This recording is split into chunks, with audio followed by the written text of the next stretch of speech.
It's time for MacBreak Weekly. You may wonder why I'm putting on this costume. It's our Halloween edition. And guess what?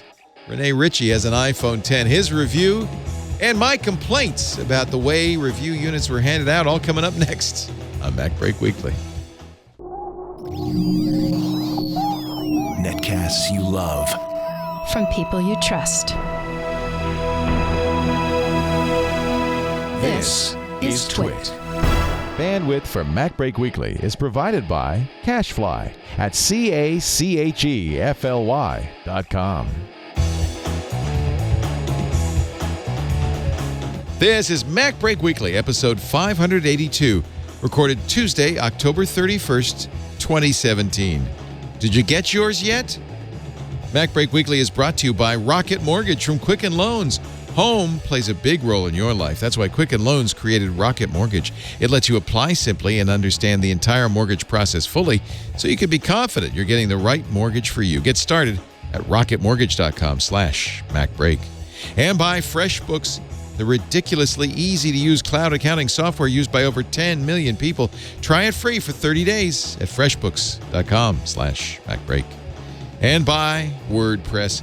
Plans start at just $4 a month. Get 15% off your brand new website today at wordpress.com/MacBreak. It's time for MacBreak Weekly, the show where we cover the latest Macintosh news. Here joining me today, and you may wonder, why does Leo look like this? Unless you're listening, in which case I sound exactly the same. I look like this because it's Halloween. Joining us right now, all the way from Boston, Massachusetts, it's Mr. Andy Anako of the Chicago Sun-Times. He is... Ooh.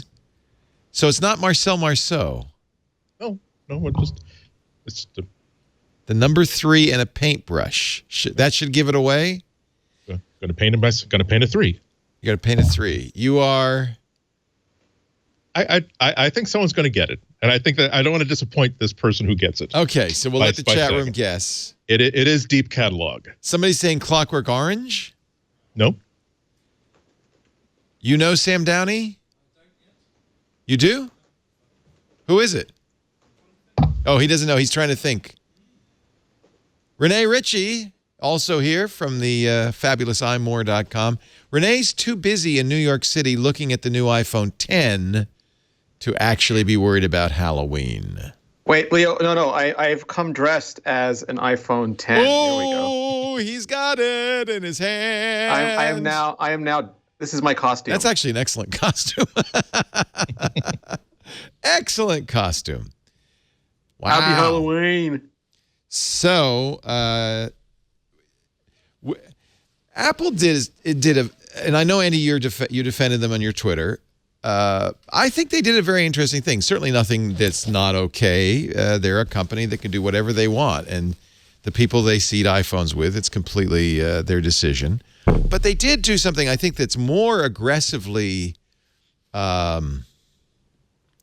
want to use the word manipulative. I won't use the word manipulative because that implies that journalists can be manipulated. But let's say more aggressively favoriting some than others this time out with the iPhone X. Some people, one person, Stephen Levy, I think, is the only one who got it, and his embargo was lifted on Monday. A day early, yeah. So he got the first review in Wired magazine. And by the way, I should say all the reviews have been very positive, as one would expect. You said it's the best product Apple's ever made, I think, Rene Ritchie. Am I quoting you properly? Yeah, it's my favorite. It's my favorite gadget since the original iPhone. Very nice. It's just so much fun to use. You got it. You got the embargo lifted today, as did everybody. Yes. Nilay Patel from The Verge, everybody. BuzzFeed, Nicole Nguyen. Oddly enough, so some people. Okay, so what were the? So it's complicated. Some people, Matthew Panzarino of TechCrunch, Stephen Levy, and a few have had it for a week. I think Lance Ulanoff and I think Ulanoff from Mashable, and Nicole Wen from BuzzFeed. Yeah, from BuzzFeed. I think they had it longer. Yeah. Now, Stephen Levy said, well, I got it because I was one of the 4 that got the original iPhone, except I must point out David Pogue and Ed Baig, who also were on the 4, did not. So I don't think it has anything to do with that with Stephen. In fact, it's fun to read the tea leaves about what Apple was up to. Some people, and John Gruber was really upset about this, some kind of lesser known blogs like a fashion YouTube fashion group and High Snobiety.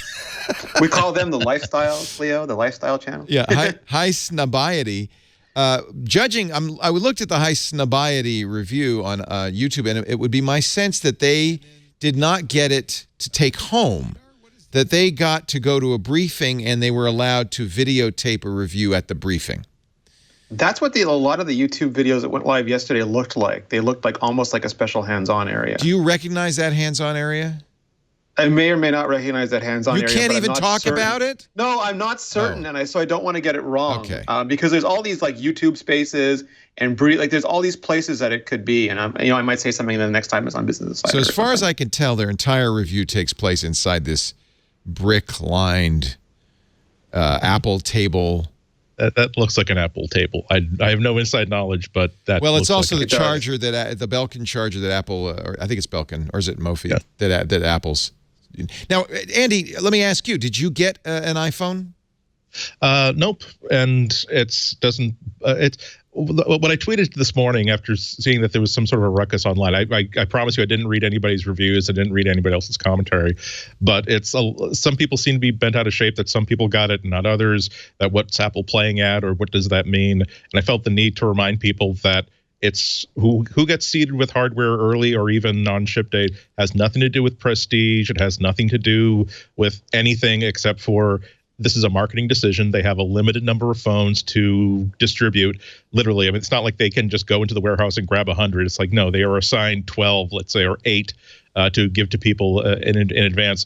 And there is a mission for those 8 to 12 phones to fulfill. And so every single launch, there is a different priority or a different mission that marketing has in mind. Like, what can we do if we give? Do you think though that of course.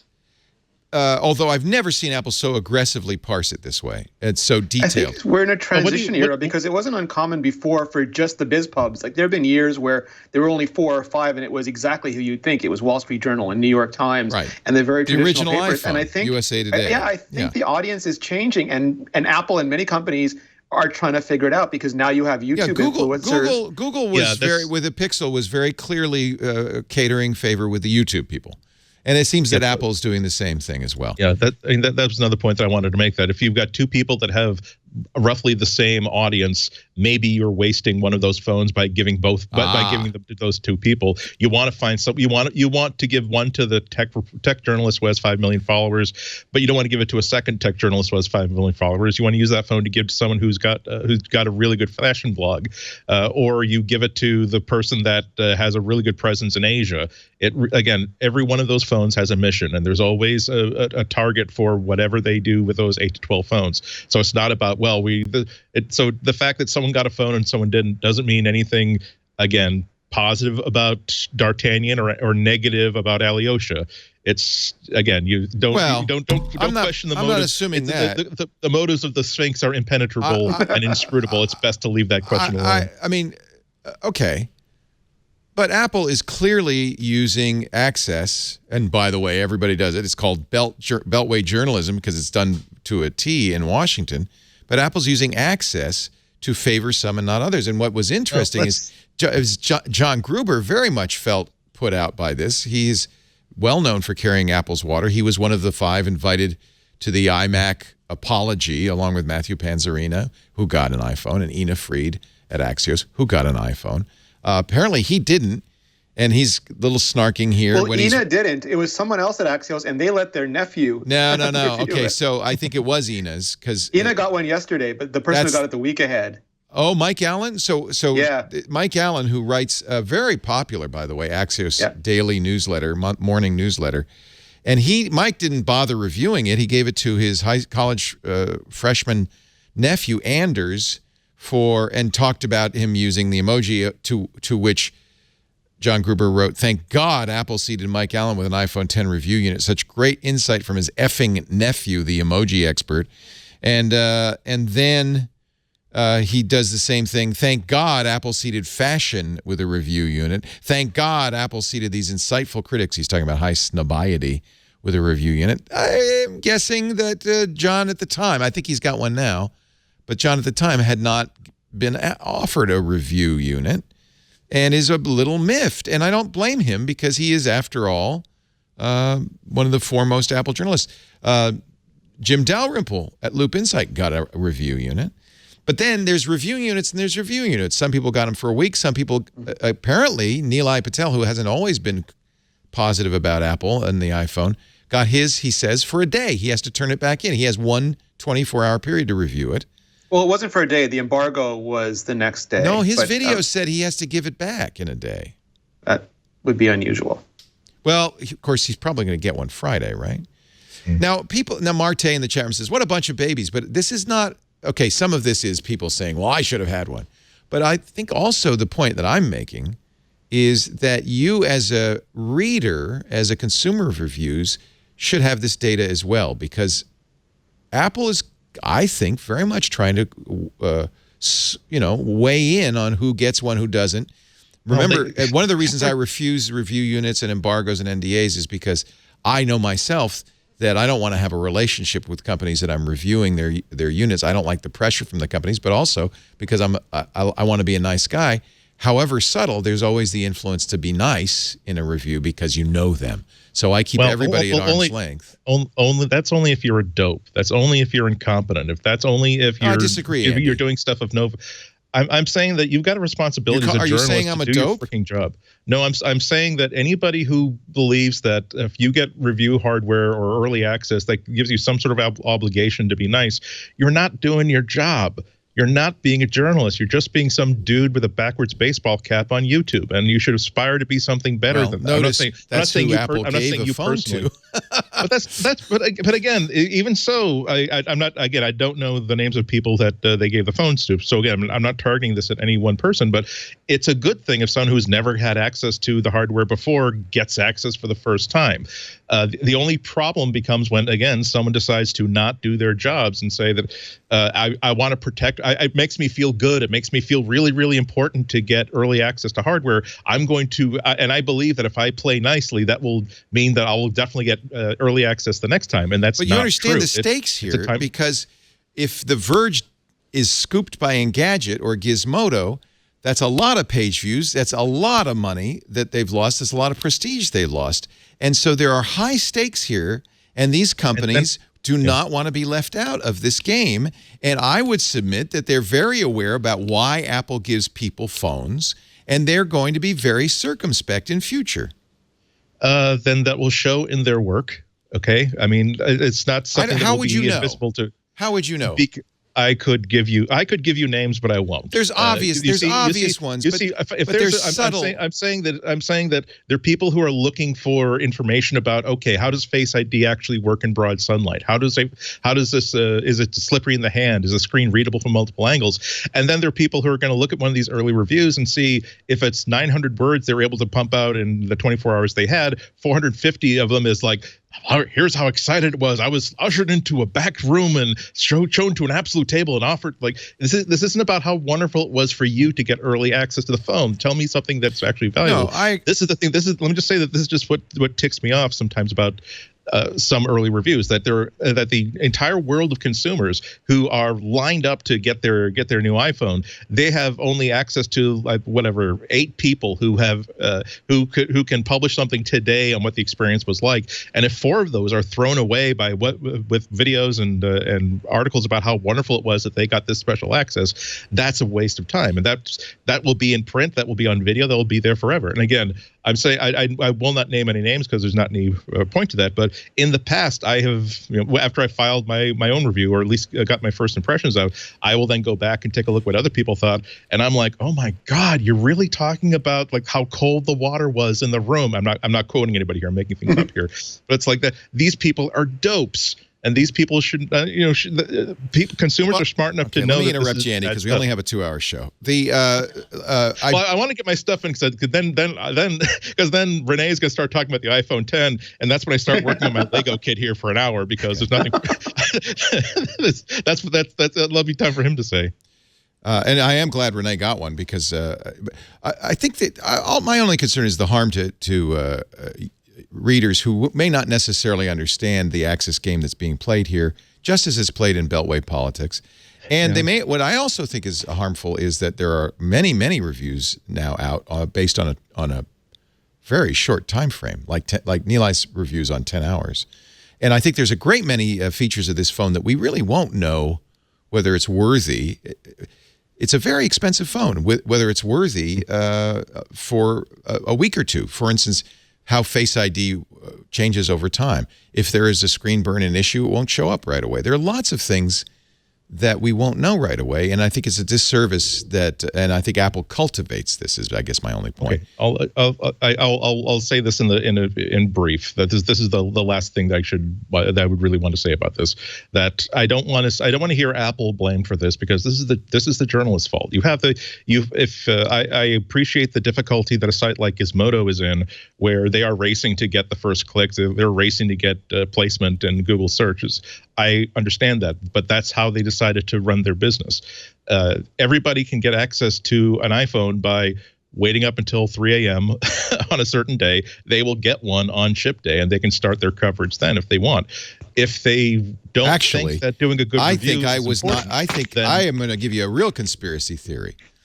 Lisa and I, in exactly the same environment, tried to buy on the iOS store T-Mobile phones at exactly the same time. She was able to get in and buy her phone. I was not, and never got into the iOS store. I got in with one phone and not the other, Leo. I had two phones in front of me, and one the store came up and one. So maybe it's just a random account thing. They're just picking random accounts out of a hat. But the fact that I'm not going to get an iPhone until the 17th at the earliest, I don't know. That's fine. All I'm saying is that I would caution consumers to wait first, especially on a product that's the first of its kind, to wait not for the first day reviews. I would wait. Well, fortunately, you have to if you're ordering today. I would wait a month and see what happens. Because my only goal for getting that review done into the circumstance that I was able to do it is that I know there are people who are waiting to order to get it before Christmas or the holidays, and I know there are people who have pre-ordered just in case, and we're trying to figure out if they were going to cancel it or take it back. Yeah, we have time to cancel. And I think it's I think it's my only job is to give them all the information that I can so they can make the best decision they can. And it sucks I didn't have more time with the phone. But I'm also a grown-ass reviewer, and I spent a month interviewing and talking and studying and learning everything I could about the technology so I could make the most of the time. But you will not know, and many will not know, for a couple of weeks. You may come back 2 weeks from now and say, hey, guess what? There are problems. Yeah, the mitigation is that people have been having them on open carry for over a month, some people for several months. So there are iPhone 10s out there that have been in use for long periods of time. Yeah. And so those are the reviewers you trust. Again, I mean, some things you can look at. Yeah, I mean, what are you going to do? This is Apple's. I do not deny Apple's right to do this. In fact, it's probably in their interest to do this. I just caution people that this is a game being played, and so if you're deciding to spend $1,149 on a phone plus $200 on Apple Care, et cetera, it might be worth waiting till after Christmas before you. Yeah, well, yeah. I mean, I hope I'm not. I don't believe I'm being naive about this, but I do think that the quality of an in-depth review, even there, and Rene makes exactly the right point. Again, there are people that want or need information this week. That's true. Even if it's just based on 1 day's worth of hands-on stuff, I believe that Rene is in that club of people that can make it very clear that in the context of I have not had this for an entire month, you'll see a much more in-depth review by me and many more hands and I more in the weeks after it's reviewed. But if you need information as of October 31st, 2017, here is the value of the information that I have. I just want to make sure that that Apple marketing is doing the job of Apple marketing. They shouldn't, I don't fault them for that. I do fault the journalists who decide that getting what they will claim to be an important review out after essentially time in the demo room, let alone just one day in the field with it, that's on them. And if they are in a business where they can't make money off of what they do, and that upsets them. I mean, I made that choice a few years ago, 3 or 4 years ago. I really made a hard reevaluation of what would I like to do better, what annoys me, what's hindering me, and one of them was the rush to get something out in 2 or 3 days. When it's like I've been sitting on this for all weekend. I've been sitting on this for a week. I don't feel like I really understand this yet. I'm going to take another few weeks.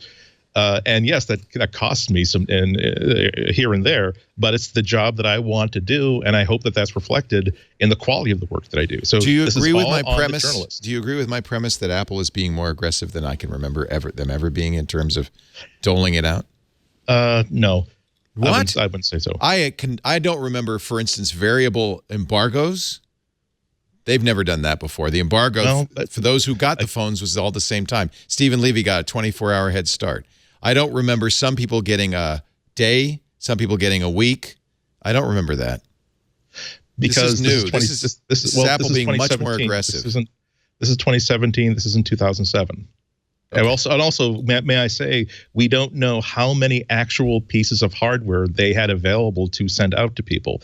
It's possible that they couldn't send out 8 or 10 for 2 weeks. It's possible that they could send these things out for 1 day at a time and make sure they get these damn things back because they are needed elsewhere. Okay. So I'm just saying that there are a lot of when I have to confront situations where I realize that there are a lot of variables that I can put letters next to, but I can't define them. And when it comes to how any large company allocates advanced hardware, I have no idea. I talk to some people behind the scenes, especially after they leave, and they tell me about how they did something for a certain launch in 2014, but I don't know what was on that whiteboard in 2017. And once again, the Sphinx is inscrutable. It is best not to do your job. Do your job as best you can. It's not my job to figure out why Apple is allocating iPhone 10s the way they have. It's my job that whenever I get mine, to do the best job I can and give my focus is always on writing a review that will be valuable not only the day I publish it, but 6 months after I publish it. And that's completely within my power to do, whether Apple gives me one 2 weeks in advance or whether I have to wait until December for a ship date. Okay. We disagree. That's all I meant to say. We'll take a break. We'll come back, and I want to get Rene Ritchie's review of the iPhone 10. A first look, right? First one. How long have you had it for, Rene? About just over a day. Fair enough. And I know you'll be writing more about it. How many, but you've already written how many words? The review is 10,000 words. 10,000 words. Okay. Again, that was a month of prep for 24 hours of work. You stayed up late. All right, dude. We'll get all the details. That's after a big weekend too. You're the Iron Man of journalism at this particular day, Rene. So it's okay that you don't have a Halloween costume. That's what we're saying. I have Star Wars shoes. Leo. That's all we ask. That's all we ask. You got white curtains behind you. You could do a half-assed ghost. At least that would be something. Our show today brought to you by Rocket Mortgage from Quicken Loans. I'm dressed today as a banker. So put yourself in. You need a home loan. You go to the bank, and the banker says, "Well, where's your paperwork?" And then goes through a sheaf of loans to find the one right for you. And maybe we'll be back to you in a month, sir. Thank you for visiting. That is not the way to do it. And, of course, bankers no longer dress like this, if ever. Quicken Loans has a much better way. They realized that the mortgage approval process really wasn't keeping up with the times. They've decided to completely computerize it, to do a client-focused technological revolution. No wonder. I mean, Quicken Loans has always been known as customer first, J.D. Power customer satisfaction #1 for years. So they created Rocket Mortgage, an entirely online mortgage approval process that lets you do it all, understand all the details, be confident you're getting the right mortgage for you. It's easy, too. You go online. You can do it on your phone, on your tablet, on the web. Just go to rocketmortgage.com/MacBreak, and you can apply without going to the attic for paperwork, without contacting your bank. They'll do it for you. They have trusted partners with all the financial institutions. All you have to do is give them permission. And then they crunch the numbers instantly based on your income, assets, and credits and give you the home loan right for you. You get to see it happen. You get to choose your down payment, the term, the rate, all of it. And then, boom, you're approved. In minutes. In minutes. Not only does it say you're approved on the screen, you can download an approval letter you can send to the realtor or print out and bring to your next open house. I can't tell you how magical that is to have that pre-approval in your hand. Rocket Mortgage by Quicken Loans. Look how fast that was. Rocket Mortgage from Quicken Loans. Apply simply, understand fully, then mortgage confidently. To get started, go to rocketmortgage.com/MacBreak. That's rocketmortgage.com/MacBreak. Equal housing lender. Licensed in all 50 states and MLSConsumerAccess.org number 3030. And we thank Rocket Mortgage by Quicken Loans for their support. So I have purchased to date 3 iPhones. I might be buying another one. I'm thinking now I have to get in line on a Thursday, right? Or maybe Wednesday. I'm gonna have to see. Oh yeah. I might get in line because some of the Apple stores will have some. Although Apple warned, get in line. Lisa gets hers. Megan Maroney's getting hers Friday, so we'll have one in house, and we could show it on Saturday on the new screensavers. That's nice. My wife gets hers a week from Friday on the 10th, and I get mine on the 17th. But I might have to buy, and so I bought all 3 of those. I might have to buy a 4th one by getting in line. At least I could cancel one of them by getting in line. Rene, as you said, you did a lot of prep work. You knew what you saw it at the event. Mm-hmm. So this isn't even the first time you saw an iPhone 10, but it must have felt good. Did you go to a briefing in New York City? Is that why you're in the Big Apple? Yeah. So it's like you basically get to hear their perspective on the phone, then you get the phone to review, and then it's ready, set, go, and you have, regardless of how long the embargo is, you have until embargo time to file your review. And do you have you don't have to file it then. You could file it later, but of course, you wanted to file it then. Yeah, so I mean, this is a whole tangent, but the way that the internet is set up, especially with Google, that the value of it is just. It's so much more if you have. It's sort of like it's a really hot day and everybody's super thirsty, and if you open up your drink stand 2 days later, there's no customers left for it. So like you if at all possible, like I have been late on embargoes. I have just not had time to do the job that I was proud of.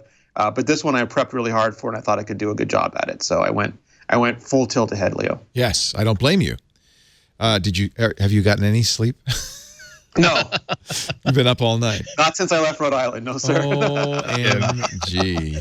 All right. Again, and I happen to know that he had a very, very busy weekend as well. This was bad timing. And to make my life extra tough is the storm took out the train, so I had to run to get to the bus, and then try to get the bus to get here on time, and then lift from the bus to Now, how did they let you know that you were going to get to see one? When did you get that invite?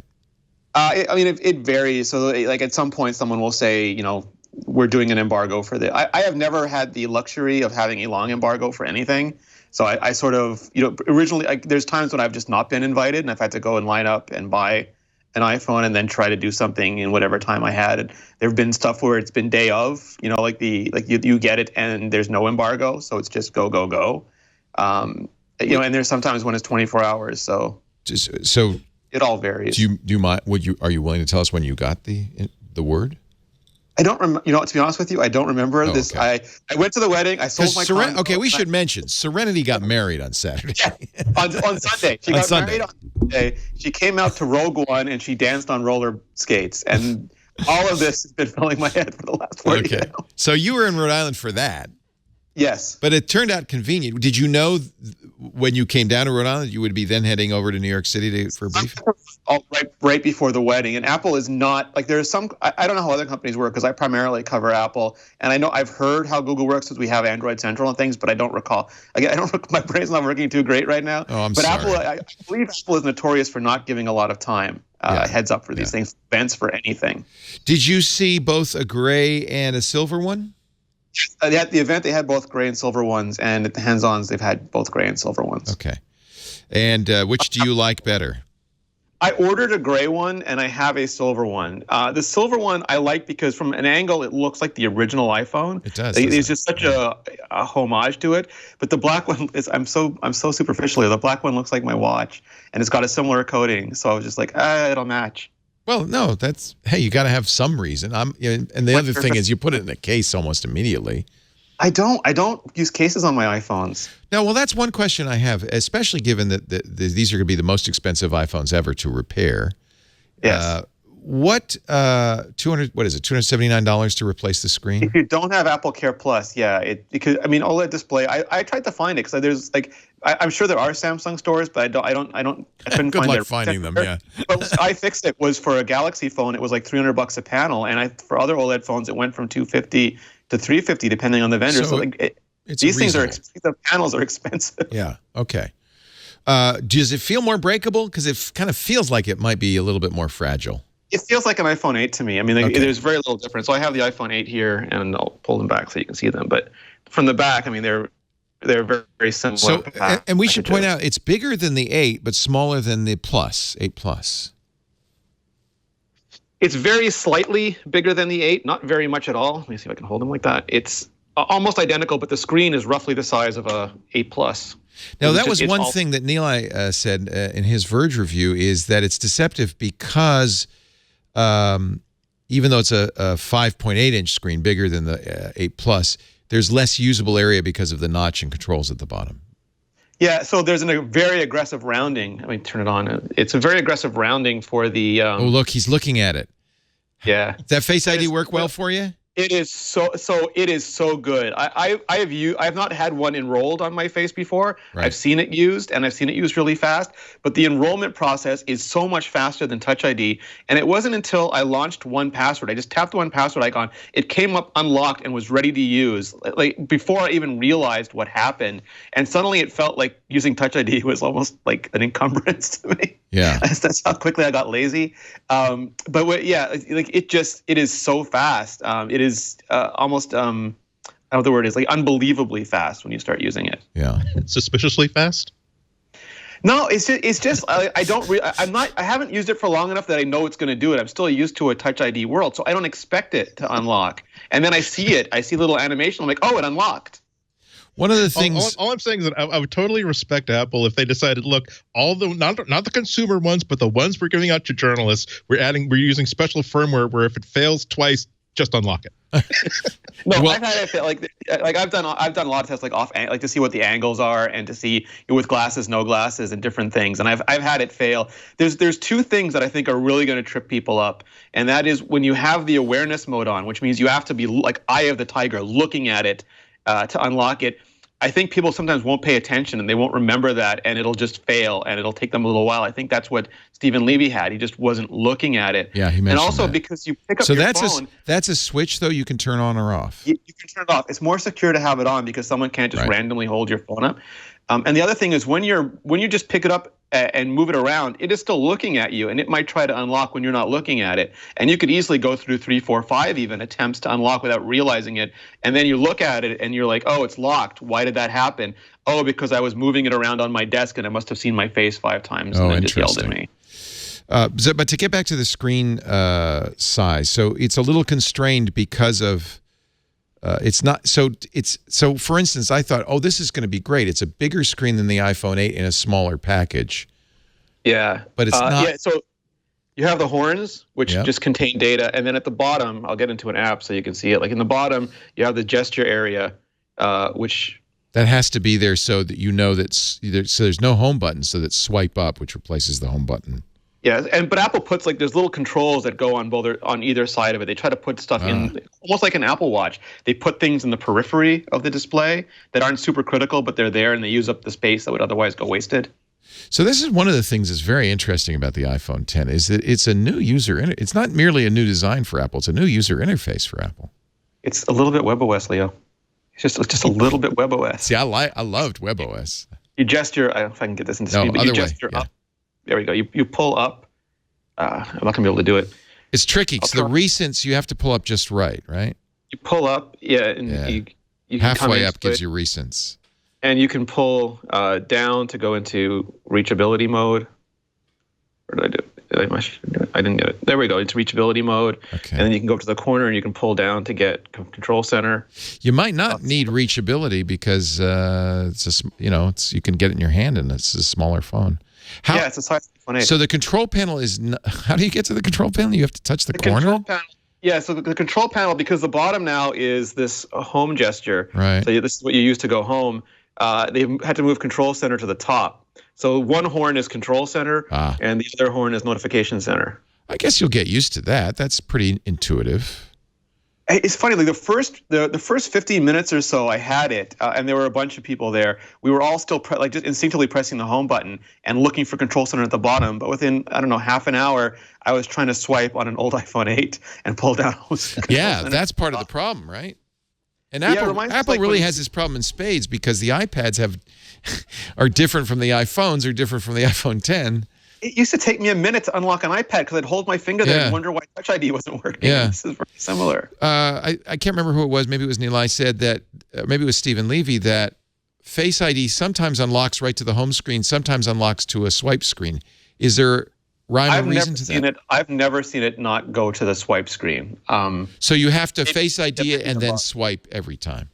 Yeah, because some people just you will never be able to please everybody, and there are some people who are super concerned they won't get their notification. All they want to do is look at the lock screen and see their notifications and see their data. It'd be nice if there was a preference toggle, especially an accessibility toggle, and hopefully we'll get that at some point. But for now, you have to swipe up, like do an overt user action to actually open up the phone.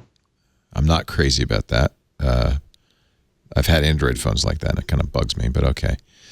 Samsung tends to do that. I figure if I unlock it, it should go right to the home screen. Why do I have to swipe as well? Yeah, and I'd like to be able to customize those two buttons on the front too, because first of all, it bugs me that Siri can't still turn on a flashlight. I mean, is she asking for a raise? What do I have to do to turn on a flashlight? So there's a flashlight button and a camera button. Yeah, and the camera you can swipe sideways to get to anyway. So I'd like to. You don't need a camera button. No. Okay. I mean, some people might want it, but I'd like to change it. So I don't want it. People are reporting now. You've used OLED screens from Samsung and others before, yes? Since the Nexus 1, I think, was my first. So how does this OLED compare to, let's say, the best screen out there right now, the Note 8? So I have not spent enough time. I'm hoping to do that tonight. I have not spent enough time with them side by side to actually compare them. It is a Samsung Pentile Diamond panel, but everything else about it is Apple's display team. Right. So the anti-aliasing is Apple's, and the anti-aliasing is so good that nobody I asked after the event actually realized that it was a diamond arrangement. It's funny because people in the hate the Pentile, the diamond Pentile in the Android world. The S5 had it. Phone. You just can't see it. And Apple's also doing their own anti-burn-in technology. It's their own drivers.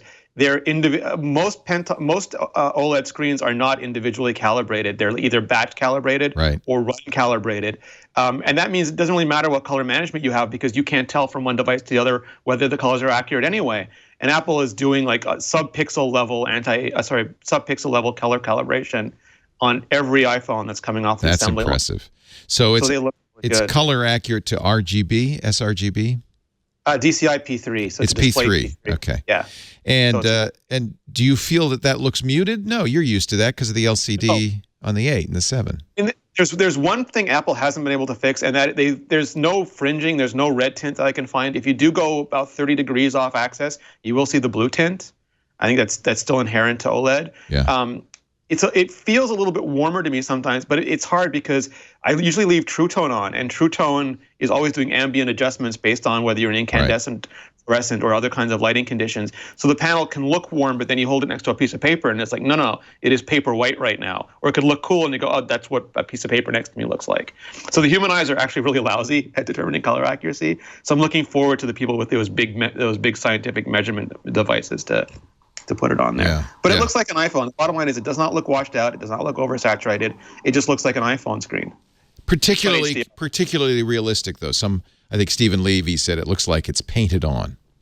It's the first end-to-end HDR phone, which is pretty exciting because other companies like Samsung have had HDR displays, but no pipelines. And Apple has had an HDR pipeline for several devices now, including the iPads and previous iPhones, but their displays just couldn't output full HDR. And now you're getting the whole package. And it's really impressive when you see HDR photos in HDR and HDR movies in HDR in your hand.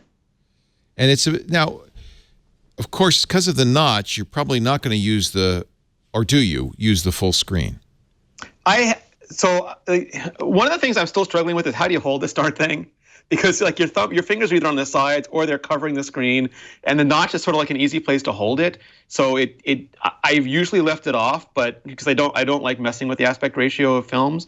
But I have filled it up for AR apps and for movies, and because my thumb is covering a lot of the notch anyway, it hasn't bothered me much. On white, the worst place for it is on white. Like if you're looking at a web page or any app that has a pure white screen, it's hard not to see the notch. But on colored or dark screens, you start to forget it's there really quickly. Almost everybody agrees that the notch is something you get used to very quickly. Yes. Yeah, it's just like a little thing. Like if you stop and look at it, you're like, oh God, there's still a notch there. Well, that's not exactly used to it, but yeah. Well, I mean, like once in a while it draws attention. Like once in a while the screen will go bright white all of a sudden, and you'll see that little cutout there. Especially in landscape mode. In portrait mode, I almost never notice it. In landscape mode, because it's one-sided, it sort of sticks out. You have a really good image in your review at imore.com comparing the 10, the Samsung, and the LG. I think that's a Samsung S8, or is it a Note 8? I'm not sure. I think it's the S8. Yeah. But that'll give people who are familiar with these devices a better idea. Apple is absolutely going to the edge, and that's the reason for the notch. Yeah, it was, can we go edge to edge? And, well, we can't put the camera underneath the screen yet, so this is the best we can do. The Essential phone, which I have come to really like, does the same thing. It's a small notch because they don't have the camera arrays that Apple has. And you get used to it. And it's real. I have to say, I like having I'm calling it a full bleed screen. It goes all the way to the edges. That's a good way of, that's a good way of calling it. Yeah.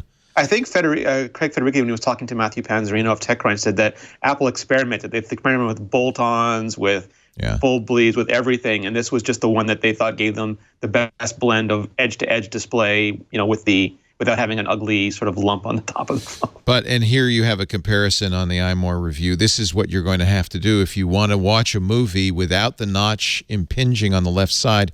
You can zoom in, but you're going to have pillar boxes and letter boxes. You're going to have a frame all the way around it. That's the only way they can do it. Black, so it does sort of look just like you're using an old school iPhone. Right. It looks like you just got the bezels back. Yeah, big bezels. Yeah. Yeah. Which mode do you tend to use? I don't use full. Even on a normal iPhone, I very seldom push things up to full screen. I prefer whatever aspect ratio it was filmed in. I don't know if that's just me being stubborn about it, but I usually keep it on the non-magnified version. Yeah.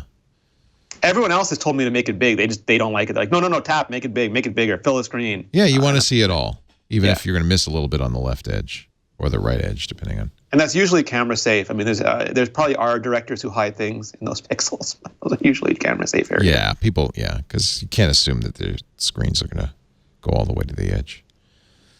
All right. So it sounds like they've done a good job with that OLED. Yeah, I mean, I will have to wait and see, but it's going to be one of the, like, nobody really cared or knew who made the LCDs in previous generation iPhones, because Apple is really good at sourcing, at quality control, and at doing the display drivers, doing all those things. And it's the same thing they did with OLED. And Samsung's really good at it too. So who makes the best OLED? I really don't care, because they're both really, really good OLED. Right, and really HDR is huge, and having a well-calibrated screen with a wide color gamut.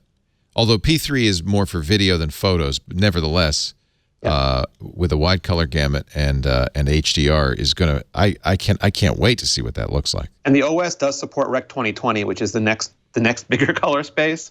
I think Google's all the way at sRGB Float 12 extended, I think, but it's so complicated. But it's got room to grow as the screens and everything else grows with it. Well, and I think Google claimed they were calibrating individual screens, but that is apparently not the case, at least with those who have been looking at the Pixel 2 XL. My understanding is that they are batch calibrating at best. Sample several units from a run that goes through. So yours may be better or worse depending on where it stands in the batch. Yeah. OLED is an incredibly, like, anyone who works with OLED will tell you that it is not as mature as LCD, and it is a fantastic technology, but it is incredibly challenging to produce. Well, and Samsung has really owned this for a long, long time, and so LG's been making them and using them. There are a few phones that have used them, but this will be probably the single biggest change. Well, I can't say that because Face ID is a big change, and the new UI, and you've got a great guide to the ins and outs of the new UI.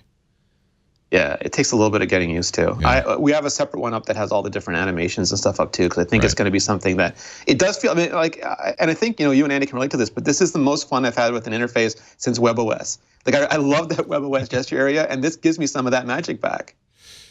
And you feel it's discoverable? Because that's really the question. Microsoft did something similar with Windows 8, and because it wasn't discoverable, it was really a flop. So it is Zelda more than Mario in that they give you hints when you first set it up. They explain to you what the different gestures do.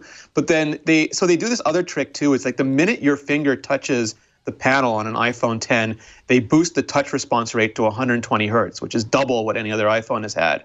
So it is incredibly fluid, and it feels like it's literally stuck to your finger. So it makes it an incredibly good experience. And then you just want to play with it, and you want to keep doing it. It's like, oh, I can make the card do this. Dance, card, dance. And you keep moving it and swiping it and pushing it up. And after a while, it feels like you are literally pushing around these digital cards. And the apps look like cards. They're called cards. You pull them down. It's very much like WebOS. You pull them down. There's a card view. You move the card. You took it over there. You yank the whole card down for each ability. And it makes intuitive sense. Camera roughly the same as the iPhone 8 Plus. In fact, the only thing I could think is different is it's got OIS in the telephoto, right? Yeah, it's about a third of a stop better because it's got a 2.4 instead of 2.8 aperture, and it's got OIS. Yeah. Okay. And Animoji, and I'm going to leave it at that. Well, should people buy this phone? Who should buy this phone? Who shouldn't buy this phone? Just about Animoji quickly is they are delightful. I'm going to be sending them to everybody, including you and Andy. And annoying everybody who doesn't have an iPhone 10. You're going to piss us all off. You know that, They're going to be like Digital Touch, in which I think there'll be a glut of them in the beginning, and then. But I think it's more a tech demo. It's to show what you can do with ARKit. More than anything else, because if you don't, Snapchat is already doing similar stuff that's really interesting and cool too. So it's sort of like your gateway into face tracking for AR. Rene, can you think of anything like in the first 10 minutes of using it that you thought, oh my God, this is such a fail, that at the end of the day you thought, oh, I was wrong about that, I just didn't get used to that, or I didn't know how to use it correctly? Let's say someone gets their new iPhone and like, oh my God, this is such a bad thing, or maybe it's something you might see in someone else's review after a day saying, oh, this is a total fail. Yeah, I mean the biggest thing I think for people, I mean Face ID, if you are a single person and you're okay with the use case, it's fine. But if you're used to having multiple fingers enrolled for different, like maybe your partner has them, or your that's kids a good point. Yeah. Or you're used to using, and you shouldn't do this. I had one person complain that he won't be able to use Face ID while he's driving, and you should be using Siri for that, But some people are used to using it in situations where the camera will not be facing them. So it could be for them, it will be a downgrade, and they're going to maybe be much happier sticking with an iPhone 8 or with a phone with a fingerprint sensor rather than let Face ID mature for a generation or two first. Yeah. To me, that's the biggest thing that might hit some people the wrong way. I'm feeling that a lot of people who get their new iPhones are gonna think that, oh, Face ID is always failing. It's always asking me for my password, not realizing that that's because when you get home, everybody wants to look at your new phone. And at work, everybody wants to look at your new phone, and each one of those new faces looking directly at the screen records as a fail.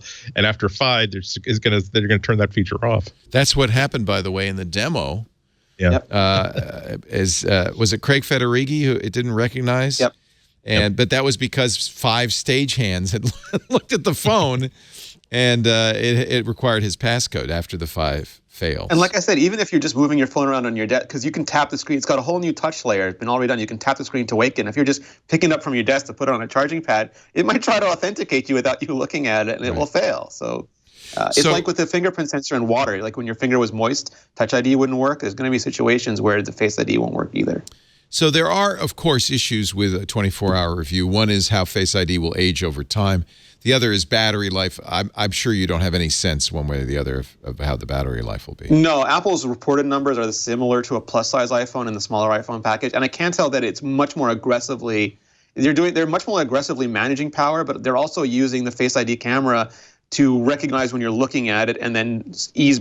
They're doing this really interesting thing. It's like it's awareness contextually awareness-based computing, where if you're looking at it, notifications will expand, alarms will go down, ringers will suppress, the screen won't dim as quickly because they know you're paying attention to it. But conversely, when they think you're not paying attention, they'll ramp the screen down faster. They'll ramp up down other processes faster. I think they ramp down GPS faster too. So it's much more conservative with battery life. In sum, let me read the 2 paragraphs Rene wrote at 5:59 a.m. Close too. Very close too. God bless you, Rene. Yeah, no kidding. Again, I know the weekend you had, and I know the Monday you had, and I know the storm. God bless. You're reminding me of I had a pre-release iPad, and I had to go to New York to like be on one of the network morning shows, and that's when there was like flooding and a hurricane, and all Amtrak service was suspended all the way into New Jersey, and I had to drive at 4 a.m. It's like, no, God hates the person who has pre-release hardware. Yes. It's expensive, Rene writes. It's hard to get. It will take some getting used to, and it will have its share of quirks, but it's not just tomorrow's iPhone today, and it's not just the beginning of what comes next. It's the best damn product Apple has ever made. And it's I think that's true. If you'd asked me like before iPhone 10 came out, I would have not said iPhone 8. I would have said the iPad Pros with ProMotion or the AirPods were the best product Apple's made in the last year or so.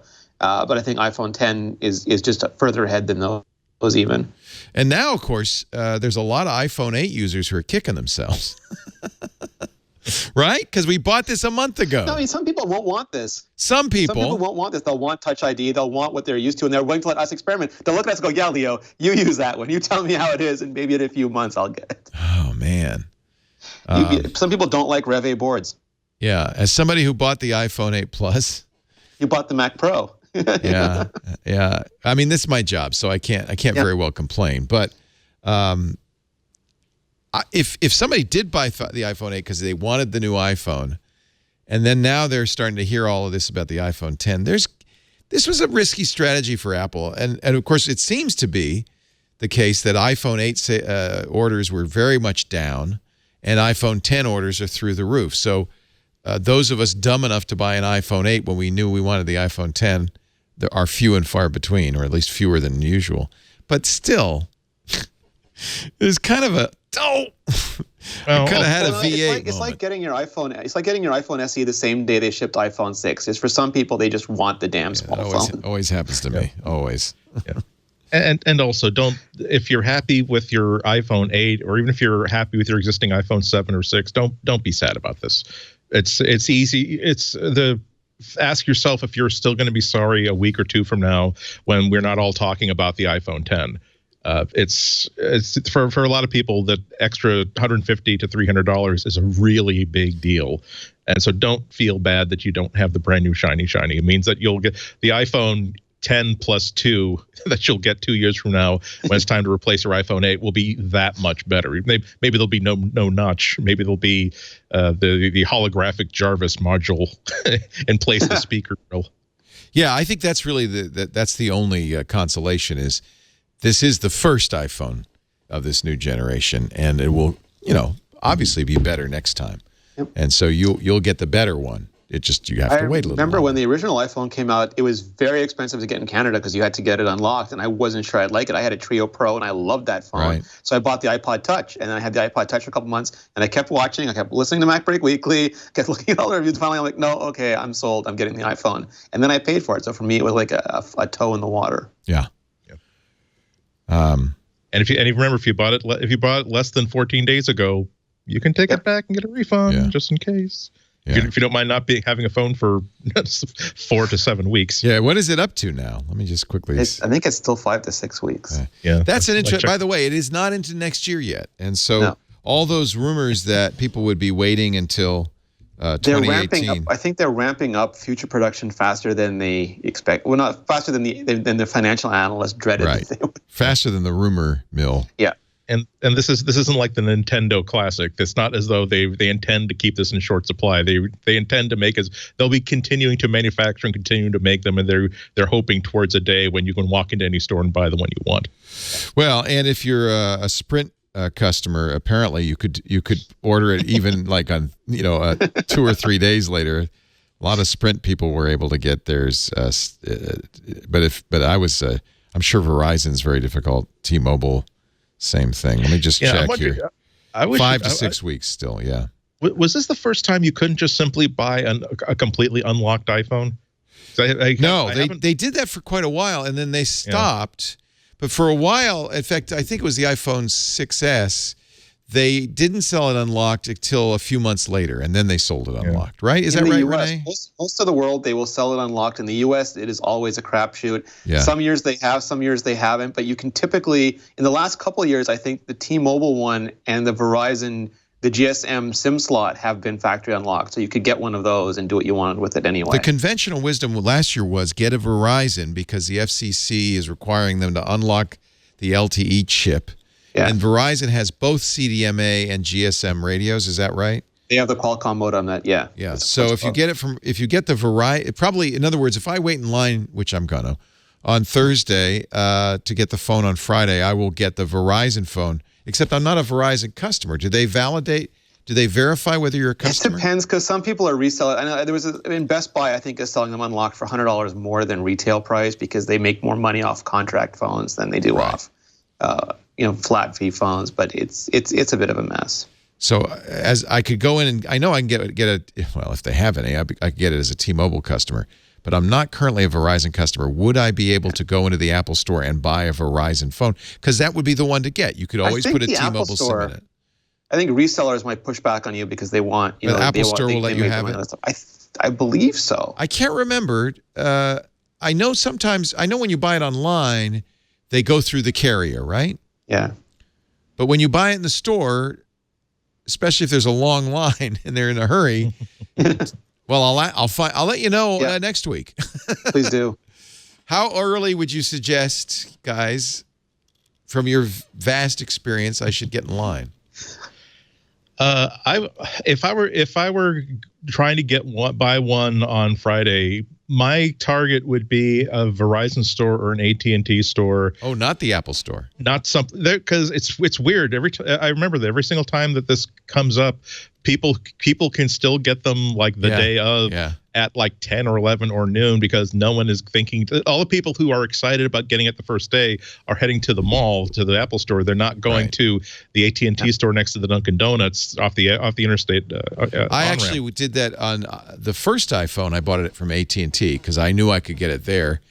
And I knew that the lines were horrific at the Apple Store. You just sometimes have to be more flexible on which model. Like sometimes they don't have as many of each color as an Apple Store. John's the last guy I went in the line with. And I know Josh Windish is going to go to Berkeley and get in line. I'm going to have to communicate with him because he says if he can get one, he's going to get one for me.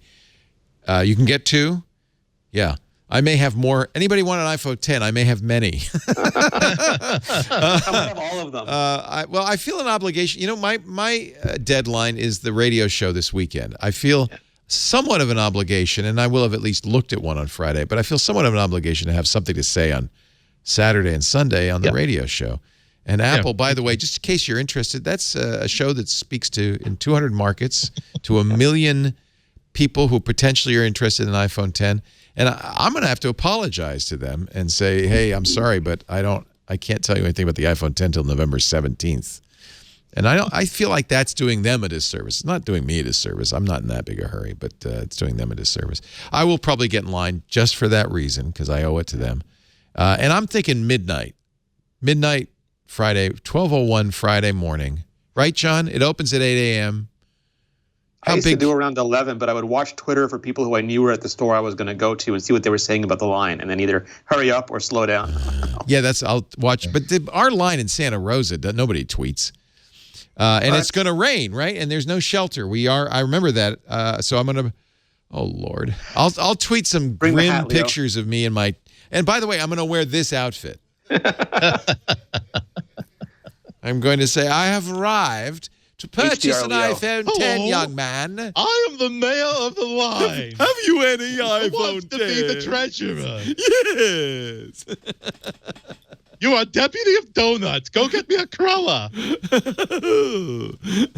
We have, by the way, deciphered Andy's outfit. Somebody actually put a YouTube video up. Was it Patrick Delahanty? Oh, we deciphered it in-house. Very good. Patrick Delahanty recognized it. Let me play the video. It is you are the artist Sesame Street character from Sesame Street. That's right. The Mad Painter. The Mad Painter. And I can't find the video, but Paul Benedict. Yeah. Oh, here it is. Got to paint a 3. Here it is. Ladies and gentlemen, the Mad Painter. You look exactly like him, Andy. I also have the pants and I have the sneakers. Oh, really? So this wasn't something you threw on when you saw I was wearing a strange outfit? No, I got I had it ready for Rhode Island Comic-Con and also maybe greeting people at the door tonight. It might be too deep catalog for the kids. I think the kids are going to go, as I did, oh, you're Marcel Marceau. Because it is a little bit of a tribute to mimes, right? I mean, it's silent. Yeah, it's a tribute to like low budget early Sesame Street where they couldn't afford to roll sound during remote shoots. But yeah, if I had a girlfriend who looked like Stockard Channing, we would like that. She'd be having a vinyl purse. And who is that actor? I recognize him, but I can't. It's Paul Benedict, a legendary Paul Benedict. Paul Benedict. Character actors, we all know their faces, but often can't place them. Was that before she married Martin Sheen? I'm so confused. Yes. Yes, it is. No, who doesn't love Stockard Channing? He was just a governor. Pinky Tuscadero. Yeah, Sesame Street was kind of like the CSI or the Law and Order of TV back then, where it's like if you were a working actor at some point, you would be sent out on audition for a Sesame Street, and then you'd earn enough money to stay in New York and continue trying to get work. Is by the way the only number he can paint the number 3? No, he does. They're video films for I think up to 11. Oh, good. I know. I chose the 3. I chose the 3 because my first intent was to wear this at New York Comic-Con, but I couldn't go. I selected the 3 because I could get this into a pocket and not have to walk around like this all the time. That is a great Halloween costume because people look at it and go, I know it's a costume. I have no idea what it is. For years, like I love taking pictures of cosplayers. For years, I thought I'd love to. It's sort of like my attitude towards tattoos. I would love to do it, but only about like something that I really was like excited about. I also knew that I didn't want to be another Spider-Man or another Stormtrooper. I wanted a costume where 1 out of 10,000 people would get it, but that one person would like not stop talking about it for the entire weekend. This is what some people guessed. You were, and actually it could be adapted, I think. Again, I could make that day 2. Green apple. You've got the bowler. I don't know if that's worth wearing a tie for, though. It's Magritte and the green apple. Mm. Yeah. I did cosplay technically as Bill Cunningham last year at New York Comic Con. The New York Times fashion photographer. Oh, Bill, that's right. I remember that from last year. Yeah, with your little camera. Yeah, that was cute. I had the blue. Yeah, exactly. Yeah. It's like all I did was, if I pack my beige pants. By the way, I just want to point out that Apple's jail does not last forever. Gizmodo also got an early look at the iPhone, although I think they were the 24-hour wonders as opposed to the 7-day reviewers. I'm not sure. Only Nixon could go to China. That's right. That's right. Yes. Gizmo, you trust them because I don't know. All right. Anything else you want to say before we move on? People seem to love the display. The general agreement is that Face ID works well. Doesn't, as Apple said, work well with identical twins, although there's some disagreement. Some identical twins were not able to unlock their sibling's phone, but some were. Megan Maroney has identical twin sons. So I asked her when she gets hers on Friday to try it on Huck and Milo. Unfortunately, they have different hairdos. I don't know if that will be considered or not. Well, I do want to tease my upcoming iPhone 10 review. That there's some things in the works that I'm going to have the most wonderful test of Face ID possible. It's going to involve some travel to make it happen, and also have to get permissions that go up and down a certain ladder. Good. But if it works out, oh boy, am I going to be proud of this. When can we look for that? If it happens, then I will probably post something about the Face ID thing like the day after I do it. which would be sometime hopefully and by the end of next week. The review will have to wait until I've had it for 2 weeks. So you ordered, and when is yours coming? The 7th? I mean the Friday. 10th? You got November 3rd. Yeah, maybe because I kind of gamed the system. I thought that no one was going to want the 64 gigabyte one. I also thought, what's the least popular telco? So give me the AT&T 64 gigabyte silver one. And I don't know if that was a positive or a negative, but I got in. But I also was like there at 3:01 a.m. So that was probably part of it too. And you use the iOS app? I had the iOS app on the iPad. I also had the web app open on my notebook, and cursing like hell because there's no refresh button on the iOS app. I know, you have to force quit it. We've got great things in store for you. Like, great. So why don't you just tell me if you're open yet? Yeah.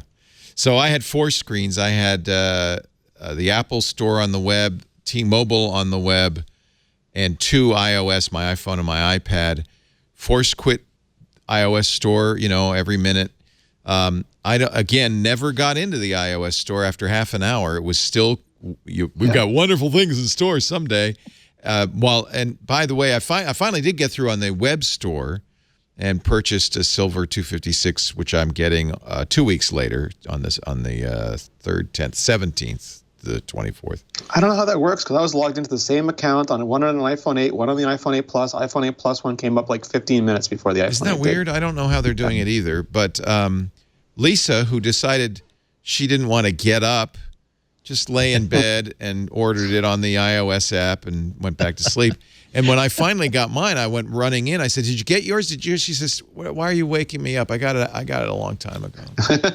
Yeah, I don't know what that says about me. I did not get out of bed at 11 a.m. for the solar eclipse, but I did stay up until 3 a.m. to get it. Does say something about you. Yes, it's only midnight for us. Nothing West I'm Coasters. ashamed of, by the way. Yeah.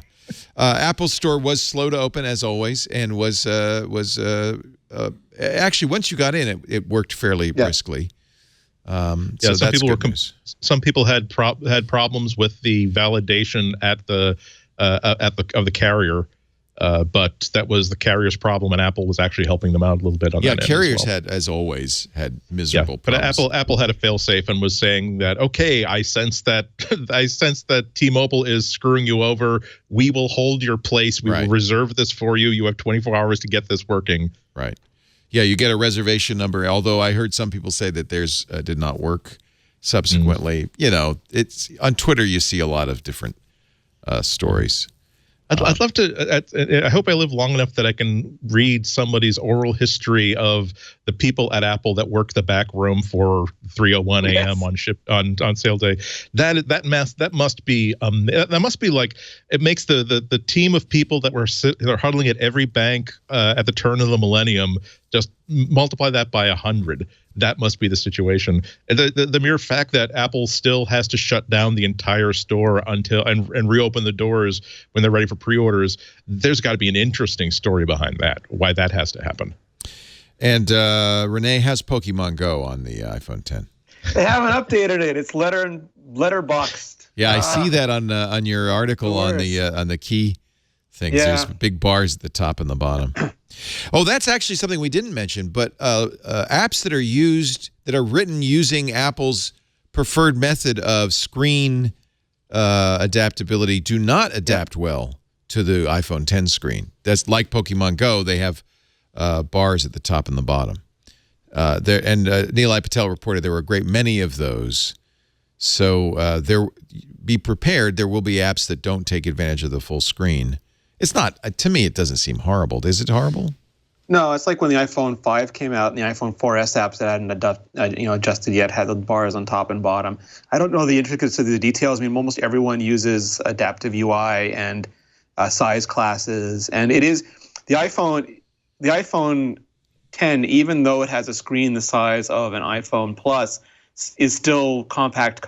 It's not compact regular. So it's a small interface like an iPhone 8 or an iPhone 7 would be. That bugs me because I have trouble with the small keyboard. I have fat. The keyboard is fingers. stretched out. Like the keyboard is not smaller. It just when you rotate it, you don't get that extended keyboard with all the okay. different characters. Oh, okay. So it's a little narrower. Like it's a narrow display, so it's taller than it is. I mean, the aspect ratio changed, but I haven't had any trouble. I've been using iPhone Pluses since they came out, and I've had no trouble typing on it. Good. Yeah, I have sausage fingers, and I need big. I never liked the iPhone keyboard, to be honest. Yeah. And it comes with 11.0.3. It will ship with 11.0.3, but iOS 11.1 just came out, so you'll be able to upgrade it as soon as you get it. And that lets me segue to our next story. We're going to take a break. Are we going to cover emoji? Are we going to cover emoji, Leo? Oh, okay. We'll do 11.1 in a bit. What about emoji? I mean, I was skipping the Animoji. Are you going to send me one so I can show it? Oh, do you want me to send you I'll send you an emoji. But I was just talking about 11.1 and an emoji. I was getting all excited. When we talk 11.1, you can. Yes, Rene. You can talk about the new emoji. Leo, nobody cares about anything else in operating systems. It's just a new emoji. It's so sad. What a world. What a world. And hamburgers and lettuce, but later. Yeah. Later. So send me. I gather it will have to be on Apple's messages, right? Yes, I'll send it to you. Let's see. I'm all excited about this. I'm going to do it on my iPad, so we'll be able to. After the nuclear apocalypse, when there's no technology for emojis, it's only us old timers who remember how to type a colon and a parentheses. Thank God, I still have those skills, Andrew. Convey our emotions via text message. All right, let's watch Rene make a fool of himself, recording. Oh, you want to watch me do it? Okay. All right. Yeah, hold on. So of course we do. I'm going in here. I am choosing Leo Laporte from my contacts. Yeah, okay. I am going. Which emoji? Do you have a request? Whatever you like the best. No, I'm not picky. So if I do a poop emoji, that's okay. Poop's fine. Turn off the camera first, though. Come on. I know you're in a hotel room, but what do you mean? Well, it uses the 3D camera to sense what you're doing to how to. Oh, I'm sorry. I may have misinterpreted how that feature works. Hello, Leo. I am your friend, Mr. Poop. This is an emoji. Okay, so we saw his face. Now we're going to get the emoji, and we will see. Yeah. Send it. I want it. Dang it. Andy, I know. It's the end of times. Like Federici said, they spent all this billions of dollars so that you could send people animated poop. It is money well spent. Well, what the irony of the whole thing is that those are the sensors that you frankly really want to put on the other side, so you could do really good augmented reality. All the augmented reality is facing you. So now it comes through on iOS as a video. Yes. Okay. So it's compatible with everything. You could copy it and send it to anybody. So I like the animation. I think my sound must be going somewhere I don't know about. Leo, from that camera angle, it looks like you're cosplaying as Prince. I like that. Game blouses. It's very expressive. I just can't hear it. I don't know where the audio is going. But very expressive. And I even got your eyebrows. Yeah, it does 50 points of face tracking. So like your eyebrows, your eyes, your lips, your mouth, like your head. And your head. It's pretty like cool. Your forehead's jiggling. Yeah. I'm just going to think of you as a nice chocolate soft serve, if you don't mind. Tasty chocolate soft serve. I am tasty chocolate soft serve. Brothers and sisters. Oh, wait a minute. I see. I see why I don't hear it. There's an audio. Oh, yeah. You're making it bigger. This is an emoji. Okay, let's put my microphone on you. Hello, Leo. I am your friend, Mr. Poop. This is an emoji. Okay, that's pretty cool. Hello, Leo. I am your friend, Mr. Okay. We can have the show for you one day, Leo. Okay, I want it now. All right. There are a lot of. I'm glad you, and I'm going to refer people to this article as well. There are a lot of new gestures, but Rene and Imore have put together a whole article with animated illustrations, so you can know what what to do what. And I think that's going to actually be very, very handy. I'm sure Apple has some high production value video to do this, but I think it's really. I like to read. I don't like to sit through a video, so this is good. The one that surprises me a little bit is switching apps. You slide along the bottom. Yep. That's super fast. Yeah, it actually looks better than the force touch technique, which has been disabled anyway. Yeah. Okay. All right, we're going to talk a little bit about 11.1 in a moment as we continue on MacBreak Weekly. And just to live up to the name, we better find some Mac news. I don't know what we'll say, but we'll find some. Actually, I do know what we'll say. There's a new version of Mac OS. Our show today brought to you by FreshBooks. Love FreshBooks. I call them the lifesavers because when I was working as a freelancer, flying up to Canada 1 week a month, I had to invoice them at the end of the month for the trip, for the expenses, for my time, the whole thing in Canadian dollars. It was such a pain. I would put it off and put it off. Amber's the one who told me about FreshBooks. At the time, it was, this was 10 years ago, the hot, Web 2.0 property. Now, 10 million people use FreshBooks, and they do much more than invoicing. And it begins with invoicing, but it really is a full cloud accounting system, which is kind of neat because it's the invoicing, and you can put expenses in your invoices or just keep track of them by taking a picture with the FreshBooks app. So you have all your expenses, you have all your outbound invoices, you have your inbound payments. When you put that all together, you actually know you've got your accounting. You know what your outstanding balances are, your total profit, something a freelancer often doesn't know till tax time. It's all those reports are there in the FreshBooks dashboards. And by the way, it's little things. They're always improving the app because it's a web app. So little things like, how sometimes when you're scrolling up columns, you lose the context because the header scrolls up. Not on FreshBooks. The sticky headers, I love this. You scroll through the page while the headers shrink and remain at the top so you know what you're looking at. You get, of course, your professional-looking invoices that you're sending out get you paid faster because there's always a pay me bill. You can have your clients pay you through all the best-known web payment systems. That means you're going to get paid, on average, 11 days faster. Yes, it works with Apple Pay. See what invoices have been sent, which invoices have been paid, but also which invoices have been viewed. So no more sneaking around saying, I didn't get your invoice. No, we know. We know. You can reward prompt clients and encourage customer loyalty by adding discounts to recurring templates. You can automatically send invoices. You can set up with your client to automatically pay even. Bill for time and client and by specific projects, assign services to projects, then designate different rates for each service. You can press play on the website or on the app to track your time to the minute, and all the time entries are sorted chronologically on the invoice. So it looks like you got somebody full-time doing your invoices, but it's just you. It's easy. The full description of every line item is now visible when viewing an invoice on mobile, so that's nice too. There's no mystery about what's going on. Employees can use the app to let them invoice as well if you give them permission. They have great help too. The new help widget makes it really easy to access information. Just click on the blue question mark at the bottom right of the desktop. FreshBooks was named one of Forbes' small giants for 2017. I'm not surprised. I love them, and now you can try it for free for 30 days at freshbooks.com/MacBreak. Simplify your life. Focus on what you like doing and get paid faster with FreshBooks. Plus, you'll even know if you've made any money this year. freshbooks.com/MacBreak. We thank them for their support of MacBreak Weekly. So should I iOS? This is not the beta. This is not the developer. This is the final, real push out and use iOS 11.1. Yes. Am I alone? Yeah, not me. Renee. I was muted. I apologize. Oh. No, 11.1 is live just in time for 11.2 to go into beta, Leo. That's how we live. That's fine. That's fine. You guys can go ahead with your little beta and be happy.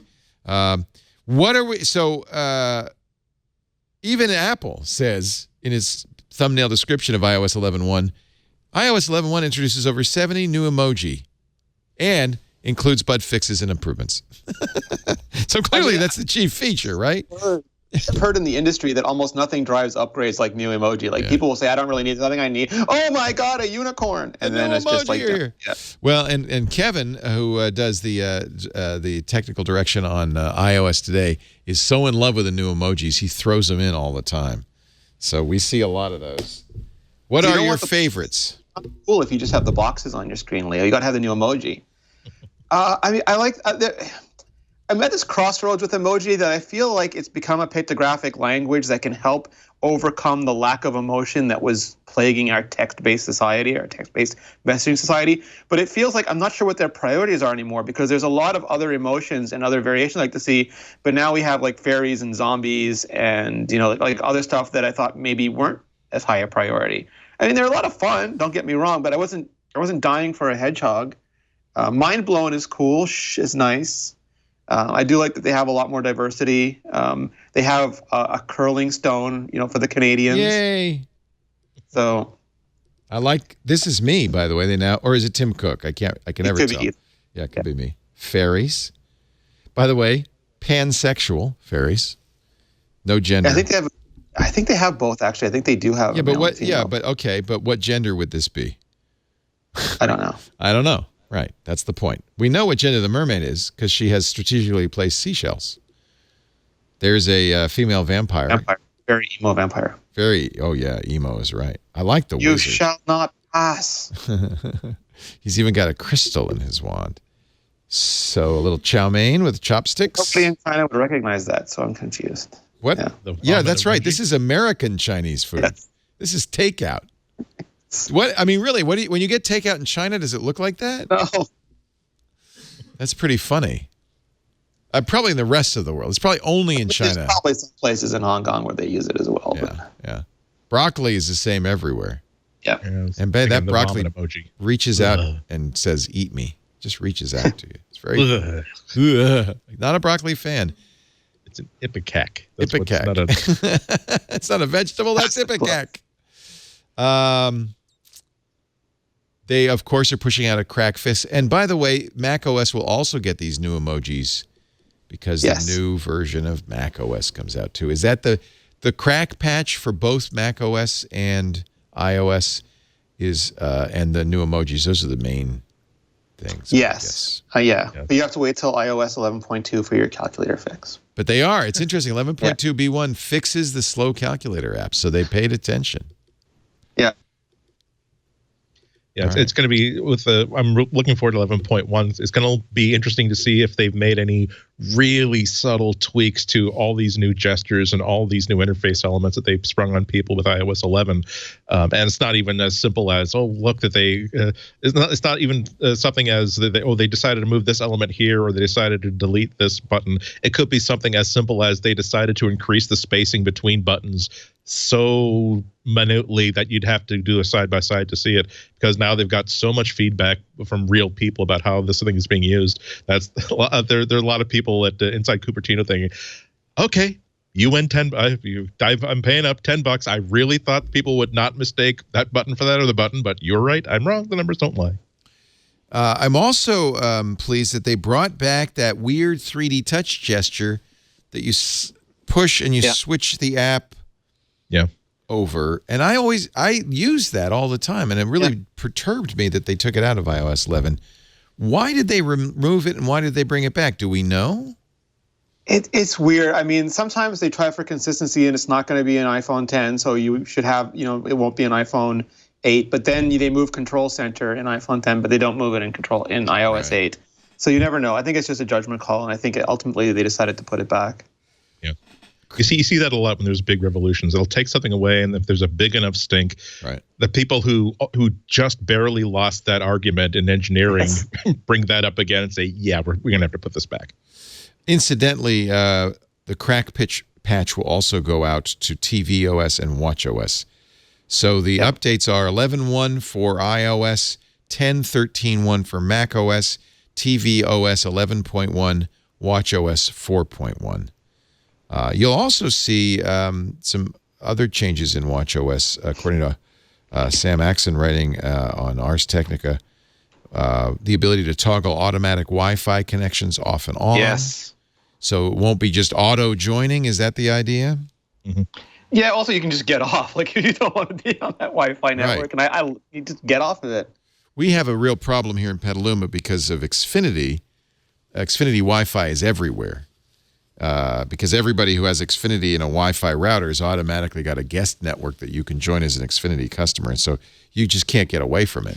So I've I've been walking in New York. Like it says, do you want to use AT&T Wi-Fi? And I press no, and it goes proceed without a network connection. I don't know what that means. Right. Does that mean I won't get any connection? Does that mean I'm back on LTE? Stop doing this. Stop to me. it. Yeah. That's hands down the most annoying persistent feature, because not only that, but also the operating system says, "Oh, great! Here's a Wi-Fi. I'll switch over from the expensive LTE into this wonderful free Wi-Fi." Only you're stuck at a login screen that you've never really seen before. And now you're wondering why you haven't been getting any email alerts or anything like that until you have to switch off Wi-Fi just to get back basic functionality. Incidentally, our chat moderator, Scooter X, has announced that he will, from here on in, be named Scooter 10. Just want you to make sure you say it right. No, I feel like that's on Apple. I mean, I did that wrong in my review video, too. You called it the iPhone X? I called it 10. I redid sections where I had called it, and one of them still got through. And I feel like after we lived through OS 10 and people calling it OS X, Apple knew better. It feels like this one's on Apple. I said this before when the rumor came out they were going to name it iPhone 10. I said, there's no way. Because inevitably people are going to call it iPhone X or the X. Yeah, I'm still spelling Mac OS with an initial uppercase M, partly as a protest vote, and secondly, that's because this is why British people say aluminium instead of aluminum, because they say because that's what it's called. Yes, that's what its name. So good. So we'll be able to turn off the preference to automatically join Wi-Fi, and they have fixed, but they fixed before the issue with joining captive Wi-Fi's by accident. Yeah. Okay. But not being notified about it is a nice feature. I think that's great. I'm still waiting for 3D Touch coming to that that panel where I can just deep press on the Wi-Fi icon and then select. Well, there are 3 different Bluetooth audio sources in this room. I don't want you to automatically reconnect to the AirPods that I was using during my walk. I now want you to connect to the nice $400 speakers I have in the office without having to tap and then go back into settings and do stuff like that. I really think that's a natural fit for 3D Touch. Yeah. Unfortunately, we're not actually sure if. Well, I think we think so. One of the iPhone engineers, a guy working on the radios, maybe an innocent mistake. I'm not sure. Maybe he wanted to get fired. His adult daughter. So this was after Apple said to employees who had iPhone 10s, "Okay, the pre-order's on, so you can come out. You can come out of the closet." But he allowed his daughter to make a video in the Apple cafeteria. He's actually in the video, and put it up ahead of all the embargoes for all the other journalists on YouTube. And the same woman has now said, my dad was fired because of this. Not really a surprise. It's a horrible, horrible situation that I think I know pretty much what happened at this point. And it is an absolutely horrible situation. And I don't want to cause any more misery for anybody. But if there is an accident, if the guy who left the iPhone in the bar famously was not fired. There have been people who have lost all sorts of products or accident. Someone has tried to. It wasn't malicious. It was an accident. Yeah, Apple will go out of their way to help you with that. Like, they are very good about that. This was not that. This was so many rules. If you watch that video carefully, so many rules broken that anyone who works it out. I mean, when it does go into open carry, you get a whole piece of paper that tells you what you are and are not allowed doing with it. And if you work at Apple, I don't want to say it, but you can figure out how that video actually got taken. And by no means is that something that anyone at Apple would believe is okay to do. So this was not that. I'm very sad for him, but I think there's no way he didn't have to know this was coming. Yeah. Among other rules, you're not allowed to film in the cafeteria. It says that on the iMac when you sign in, which is the one frame of video missing during that went live there. So Brooke Amelia Peterson says her father, Ken Bauer, was fired after she posted that video.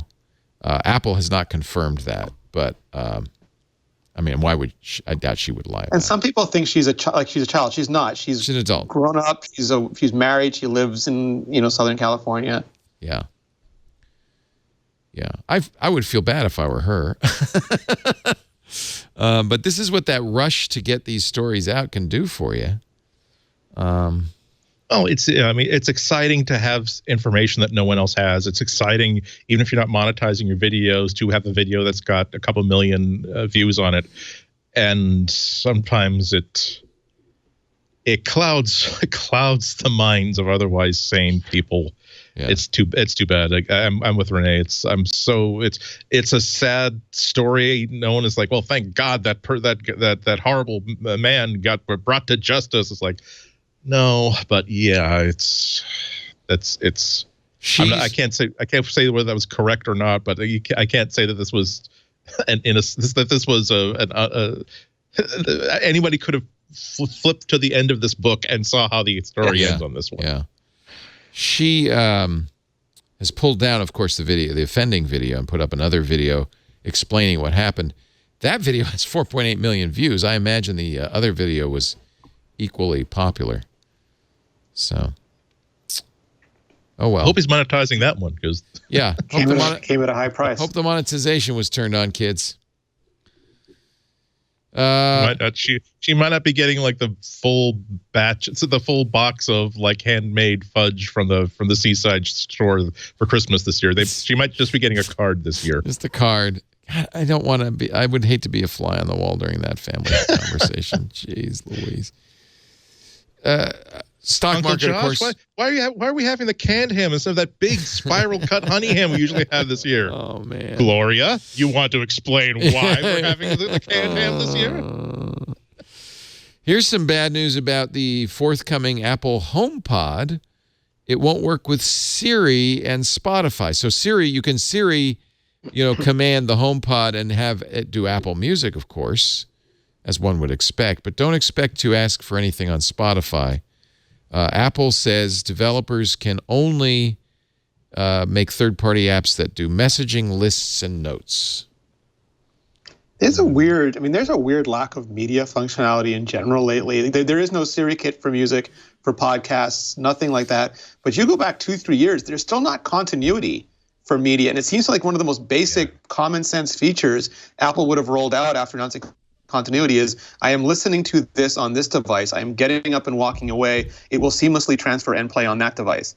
And it's been years and they haven't shipped it. And it's confusing to me. And Siri Kit for podcasts and music and audiobooks feels like a no-brainer too, but it has not shipped yet. 11.2 introduces Siri Kit for HomePod. This is Apple. The powerful speaker that sounds amazing, adapts to whatever it's playing, and provides instant access to Apple Music. I guess it's not surprising that Apple would favor its own music, but on the other hand, it's going to limit sales of this. Well, they're going to dog food it first. I mean, Apple's famous for spending a couple months figuring out an API on their own before rolling it out to everybody. Right. But it seems like Siri Kit could have rolled this out before the HomePod, and then they would have had time to dog food it beforehand.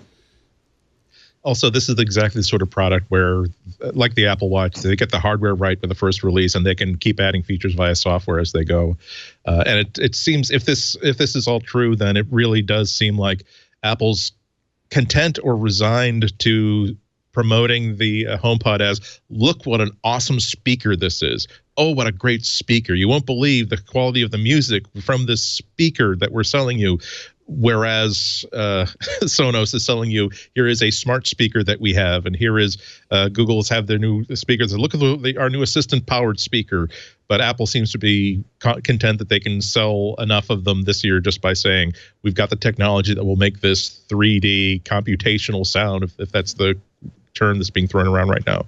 And if for $350, it's not that expensive. And if it really does deliver that kind of sound experience, that will be okay, and people will just be thrilled in January or February when it actually does a lot more than it does out of the box.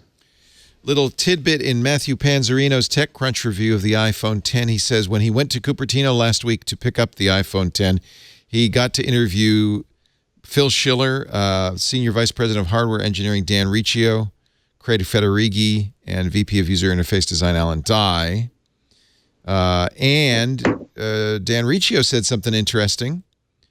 I heard some rumor that we couldn't get Touch ID to work through the glass, so we had to remove that. When we hit early line of sight on getting Face ID to be as good as it was, we knew if we could be successful, we could enable the product that we wanted to go off and do. And if that's true, it could be something that we could burn bridges and be all in with. That's assuming it was a better solution, and that's what we did. So we spent no time looking at fingerprints on the back or through the glass or on the side, because if we did those things, which would be a last-minute change, they would be a distraction relative to enabling the more important thing we were trying to achieve, which was Face ID done in a high-quality way. In other words, as soon as we knew Face ID could do what we wanted it to do, we stopped even thinking about fingerprint. When Cortez reached the New World, he had his men set fire to his ships. That's exactly what I was thinking. Very well motivated. Well, I guess they set fire to we've worked Touch together ID. quite a while. That's good. I like it, Andrew. Leave nothing for the swim back home. Oh, it works. Yeah. It works. I can slide over again. Oh, yeah. I mean, like the famous story is that like when iFixit took apart that iPod Touch and they found the unused camera module, camera slot at the bottom. The hole if somebody for it. takes it off and they found a giant sensor, well, no, but otherwise it's very. You can do a lot of things with bits up until you ship them. Right. You cannot do a lot to change atoms. That's you got right. to set that up pretty early. So remind me on Saturday, let's get iFixit on the new screensavers. They'll have done their teardown by then, and we'll find out. Is there a secret sensor? I like Matthew's take on this. He was one of the handful who got it a week ahead of time, so he decided to bring it to Disneyland for his review. His daughter disclosed. No, I'm just kidding. Yeah, right. Yeah, she's fired. She's fired. She's so cute. She's adorable. And this is a good idea. He said, let's do a real-world test of the iPhone 10, What if he drops it on a ride and he has to tell security, I can't allow you to go into the water and get it. I have to get it because you're not under NDA. That's brave, isn't it? I didn't even think of that. Yeah. Yeah. That's brave. I have to admit, Rene, that I was looking at pictures from the wedding to see if there was EXIF information about Rene couldn't resist taking video of the wedding with a new phone. Stupid Instagram, it ruins it for everybody. Let's see. There is an alternate reality where Serenity and her husband actually exchanged vows in Animoji, but unfortunately that was not this reality. Did they plan this wedding a long time ago? Because that really was poor timing. Okay. I mean, you never know. It was a hoot and a half from the feeds that I've been watching over the weekend, Facebook and Instagram. Very cute. It looked like they didn't have a first dance, they had a first skate. Yeah. You'll be glad to know that Apple cares about migratory birds. Uh-huh. I didn't even know this was happening, but apparently the Chicago Apple store, birds were flying into the windows, seeing the lights from this store on Michigan Avenue, and dying. So they've decided to dim the lights every night until the fall migration season ends. Actually, this is something all of Chicago's doing. They're calling it the Lights Out Initiative for high-rise buildings. Do we know those birds don't just want iPhone 10s? Maybe they think they're going to get to the full one. There is apparently a Chicago bird collision monitors, an all-volunteer conservation project dedicated to the protection of migratory birds, and they work with buildings to prevent bird collisions. Who knew? Who knew? It's a big problem. I don't know if this is one of those birds colliding into Tim Cook or what. I'm not sure why that picture is there, Apple Insider. Maybe you can explain it to us. Apple has kind of maybe released some information about the new iMac Pro. They showed it at the Final Cut Pro Creators Summit over the weekend, giving people who use Final Cut Pro a closer look. It's pretty. It's black. Looks like dark gray, right? Slate gray.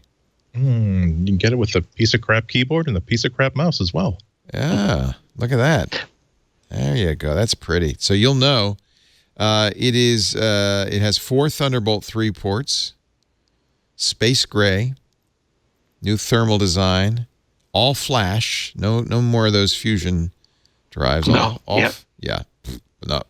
And yes, you get a Magic Mouse 2 and a Magic Trackport 2 and a wireless Magic Keyboard have a box full of those You terrible get all of mouse. that stuff, and you can just put that aside. And give it to They're your. not even good paperweights. Give it to your You sure daughter.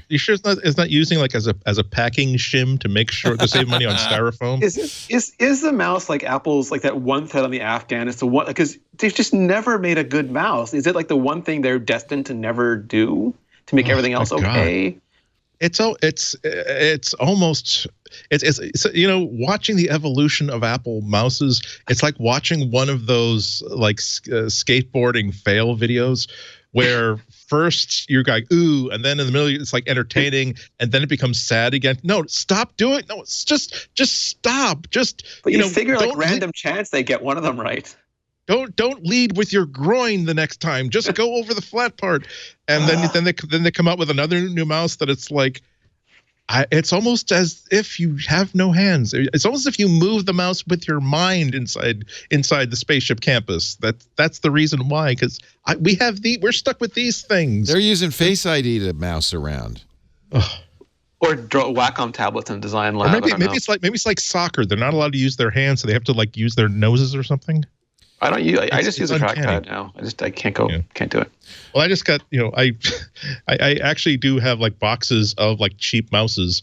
I have one really good I'm still a mouse person, so I have one good Logitech mouse, but every time it's on sale on Amazon for like $8, I'll buy a couple more like Microsoft mouses, because you plug them in, they always work, and just this simple bar of soap cheap design just kicks the butt of every Apple mouse since the one that shipped with the Mac SE or the Mac 2, whatever it was.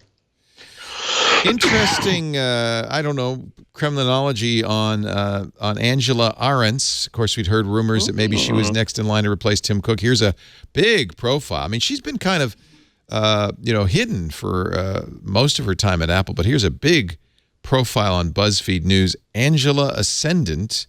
Meet the woman who wants to change the way you buy your iPhone. The mall is dying, but Apple's retail chief, Angela Ahrendts, is reimagining the company's stores anyway. Incidentally, article by the same woman, Nicole Wen, who got the iPhone 10 a week ahead of time. No coincidence. Or is it perhaps just a coincidence?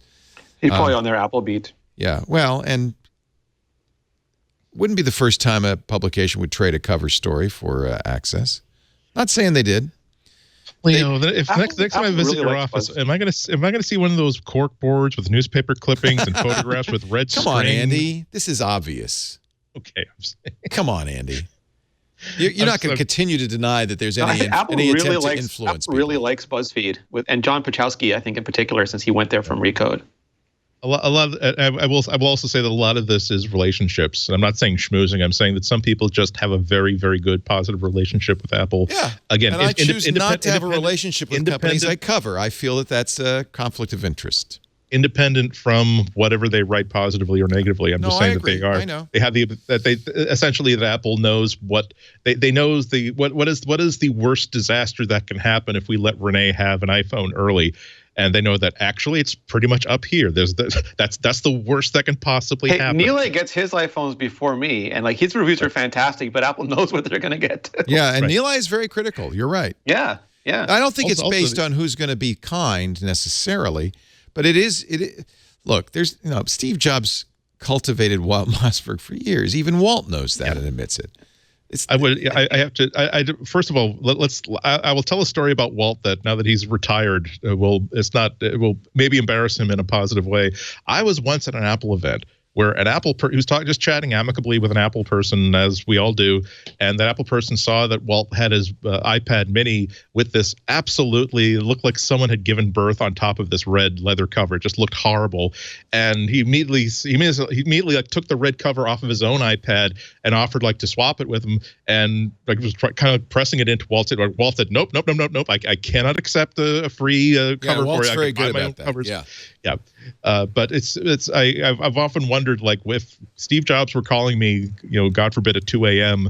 or like David Pogue, it's like I have to admit that especially like during the 90s when I was younger, more starry-eyed, like, oh my God, isn't it nice I'm being woken up and yelled at by Steve Jobs? If only my 12-year-old me could know about this. At some point I would say, Steve, This is very inappropriate. If you email me, I know you know how you use email. And again, I am not saying Apple shouldn't do this. They're completely within their rights and probably right to do it. If I were a shareholder, I might feel that they're doing exactly what they should do. I'm just saying people should be aware of this and consider this when But it's also what Andy said with audiences. Like there are audiences that they absolutely seem to want to reach. Like Verge, I don't know, because maybe they think the Android switchers are paying attention or something, but there are audiences that they seem to find much more attractive. Right. Angela Ahrendts remains in the trenches until 3 a.m., floating between the groups, making sure everyone is fired up. The war room's server activity chart ticks abruptly from green to red under a flood of incoming phone owners. This is what's going on, by the way. If you wondered what's going on during the midnight operation when they're ordering all this stuff, Angela is making sure everyone's fired up like a politician on election night. She smiles and shakes hands the whole time. Then a cheer erupts. Transactions per second. Here's the war room. That must be so fun and so stressful. This is for the iPhone 8 orders. One of the things, I love it, there's a quote from Angela Ahrendts saying, when they hired her, Johnny Ive said, "You can do anything you want to the store, but don't touch the tables. They're sacred." Apparently the store tables are the same as the tables in the design center at Apple, and he loves it that the products go from the design center tables to the store tables and that they're identical. In a different life, Ahrendts could have been a pastor. Here she is preaching at the Chicago River Apple Store. You wonder if there's some grooming going on for Ms. Ahrendts. There have been rumors, which she has denied, that she's in line to take over for Tim Cook. Tim isn't close to retirement age, but he's got, I think, 7 years before he's 65. But nevertheless, I think he said it well, where he said he's prepping a bunch of people, which I think is what Steve Jobs did, where you see Jeff Williams is clearly being prepped, Angela Ahrendts is clearly being prepped, and there's several other people who probably aren't as well known. But if you wonder who has the inside track, it's going to be the person Apple allows to have the most public presence, because they want Scott Forstall had an amazing profile, right? Until he disappeared. Until he disappeared. Yeah. He had too much of a profile. That was the problem. Such a delicate tightrope. Yeah.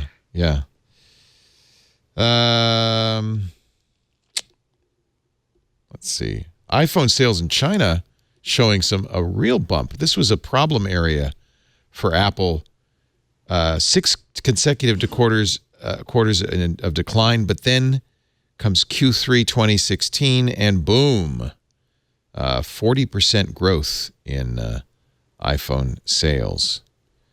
So that's very good news for Apple, because that's the big market. That's where the growth, all Apple's growth, is going to come from at this point. Is markets that are the iPhone's new to. And the BRIC. Brazil, Russia, India, China. Yep. So very good news for Apple, and this is pre-iPhone 10. My guess is iPhone 10 is practically aimed at the Chinese market. This could be very popular there, as expensive as it is. Mm. Yeah, by the way, this is interesting you mentioned Scott Forstall. This is the anniversary of the day Scott was forced out of Apple, or day before yesterday, October 29th. Oh, look, I can enter to win a new iPhone 8. Too bad, I don't want that anymore. That's the old phone. 2012. Has it been that long? 5 years ago? Wow. Yeah. We haven't seen green felt on a phone since then. Wow. Mr. Skewmorphic. Did you see the wonderful interview that the Computer History Museum did with him, where he's like, I've never heard the word skeuomorphic. It was photorealistic. And you're like, just from behind the scenes, that was not his jet that had those stitched leather seats. Like, we should all remember that. Scott was an implementer. We should mention that Scott really hasn't, I guess he had enough stock that he probably doesn't have to work. He co-produced a Broadway play. He's advising Snapchat. He's given a couple of press appearances, including several interviews to mark the 10th anniversary of the iPhone. But he's, as far as we know, he's enjoying life and spending time with his family. I mean, he had neck stock, right? I think he probably doesn't have to go back to work. He's spending more quality time with his money. Yeah. Ming-Chi Kuo, it's time to start the rumors for the next iPhone. Ready, set. Ming-Chi Kuo says 2018 iPhones unlikely to have a rear-facing true depth camera system. Kind of following along what I was saying, which is they put the fancy stuff on the wrong side of the phone, at least in terms of augmented reality. He doesn't think they're going to turn it around. We do not. This is, by the way, in an analyst note, KGI Securities, and this is so that investors can plan their investments. Based on assumptions, we do not expect the second half 2018 iPhones to come with rear true depth camera 3D sensing, contrary to market expectations. Apple needs to quickly resolve two issues if it wants to have a rear camera: the development of AI and ARKit software and an ecosystem, which takes time. Well, yeah, okay, that's a chicken and egg. You know, people are going to develop it. If you build it, they will come. And two, and this is probably the real problem, achieving stable shipments and on-time shipping, challenging due to the higher spec requirements of a rear true depth camera. In other words, they've been rumored, and Ming-Chi Kuo was the chief rumorer, to have trouble getting this iPhone out because of the Romeo and Juliet face modules. It's hard. It's really hard to see a timetable for them wanting to put true depth on the other side of the camera, because Face ID is classic Apple. It's, here is something specific. Here's a feature that we want to do, and having a 3D sensor is how we will do it. They're not a company that would say we will have the ability to have 3D presence or 3D imaging on the other side of the camera. We don't know what app needs, what app will have to take advantage of that. We don't know who has been clamoring for this, but we hope that people will find something awesome to do with that. No, they're not going to waste the engineering. They're certainly not going to waste the space inside the phone for something like that until they know how they can sell that to people. And by the way, as somebody in the chat room quite correctly points out, Ming-Chi Kuo deals with fiscal year 2018, not calendar year 2018. But I'm too dense to do the math. But so it could happen in our 2018. Late though. I mean, you say 3 months, I say 3 months. They'll split the difference between us. Apple, when Reuters inquired how are those iPhone 10 sales going, said we could see from the initial response customer demand is off the charts. I think it was reported that within 20 minutes, if you didn't get in the first 20 minutes, and of course I wasn't able to get in for about that long. Vice says you didn't get it on November 3rd. They call that sold out. That's not really sold out, but it just means you're not going to get it on the first day. And that happened very, very quickly. It feels about as fast as any big new release of an iPhone, yes? A little bit faster, I think. I was checking about a half hour after 3, and there was just no way. I'm used to, if you were indisposed at 3:01 a.m., you may not be able to get the color and the capacity you want, but you could still get it somehow, somewhere. Right. So this, I would say that it's certainly sold faster. It's still a bummer if you forgot that this was the morning. It's still a bummer if you got a good night's sleep that night. Google's YouTube TV is one of the best cord-cutting, I think, one of the best cord-cutting offerings, over-the-top local channels, built-in DVR. It has started to roll out now on the big screen, finally, Xbox One, Android TV, and, according to YouTube, someday soon on an Apple TV near you. Not yet, but soon. Soon. Still waiting on Amazon. How soon is this stuff coming? In the coming weeks, Apple TV, Roku, and smart TVs from Samsung, Sony, and LG. Yet Amazon, no.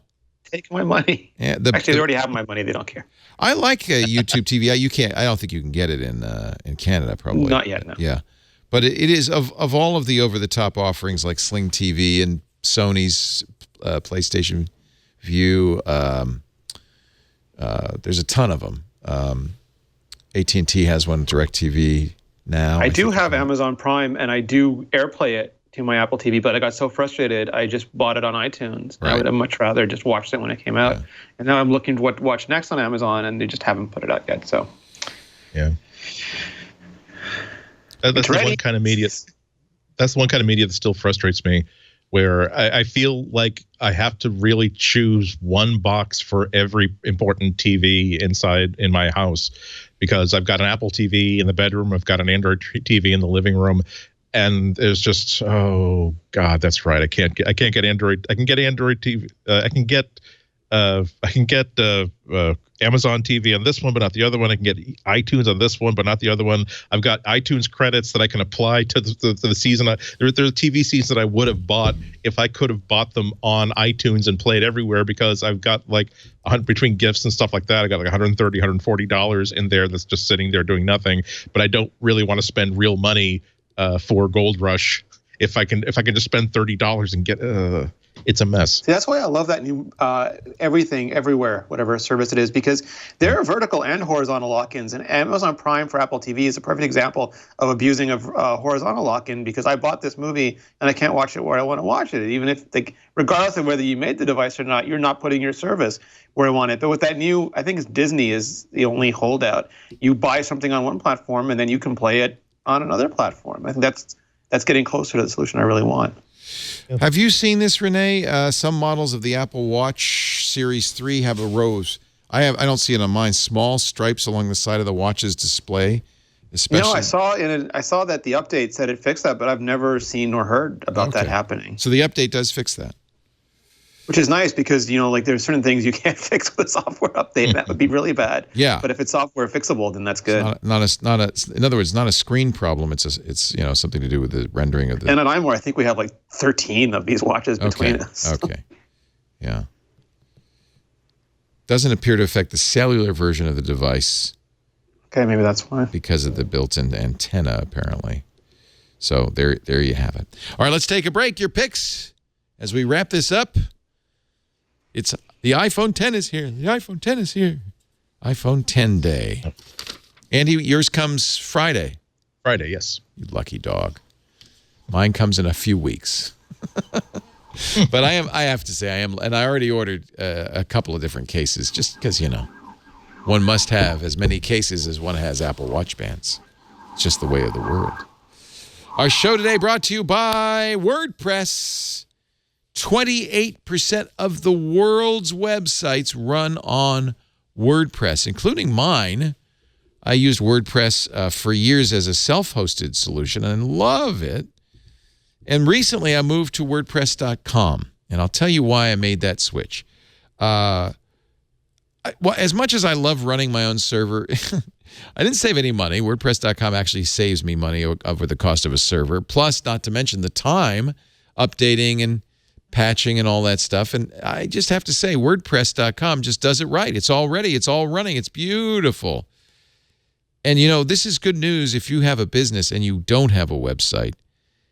Don't be that guy depending on Facebook or Twitter to reach out to customers, because you don't own those. And people have learned, to their horror and dismay, that they're not the best way to put your name out there. Sure, you should have a Facebook page for your business. You should have a Twitter account. But it should all point back to your fabulous website at WordPress.com. No, I know you say, I don't want to do it. It's too much work. I don't want to be a web guru. No, you don't need experience. You don't need to hire someone. WordPress.com guides you through the entire process from start to finish, and it looks great. They take care of all the technical details, so you get your site up and running and focus on what you want up there, the pictures, the images, your menus perhaps, your prices, your services, your employees. They have a wonderful, beautiful designs you can choose from. It's easy enough to change anytime. You get built-in search engine optimization and social sharing. It's no surprise so many sites run on WordPress. In fact, some of the biggest publications in the world run on WordPress.com. Their business plans let you access hundreds of plugins and themes. You can even install your own themes and plugins now. And what a great customer support team. I just love these guys. Eager to help you get the most from your site. 24 hours a day, Monday through Friday, and they're there on weekends too. Plans start at just $4 a month. You got to see what WordPress.com has to offer. It is modern, it is easy, it is fast, it's very affordable. And right now, you can make it even more affordable when you go to WordPress.com/MacBreak. Save 15% off any new plan purchase. WordPress.com/MacBreak. If you don't have a website for your business, you're missing out. You got to get one.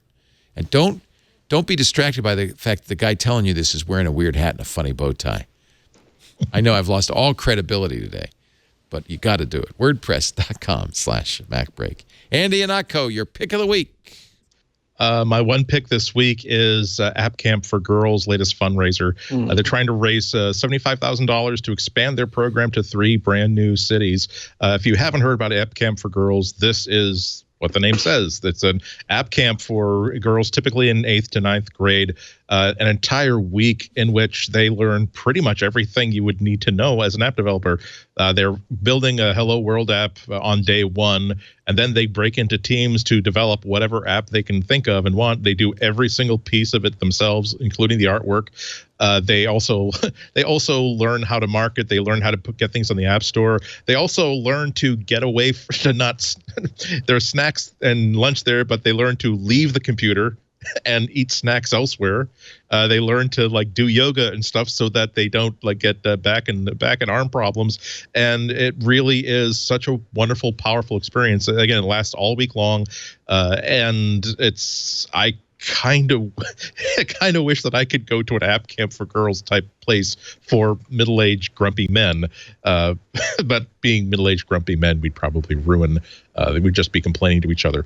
But it's such a positive thing. They have such a wonderful mission. They've been doing this for years, and they just continue to go from strength to strength to strength. They have some really cool rewards. You can go anywhere from getting a wallpaper pack or a mixtape of music, featuring, of course, the double clicks, to posters, to notebooks, to T-shirts. It's, again, I really can't recommend these people enough. I know a lot of the people who are active volunteers and active like Kelly teachers here. Guimont right there. Yeah. Like Kelly, and these are all just the finest people you want to meet. And you just feel that the kids who get to be with these adults, these wonderful women, are just so lucky to get that kind of experience.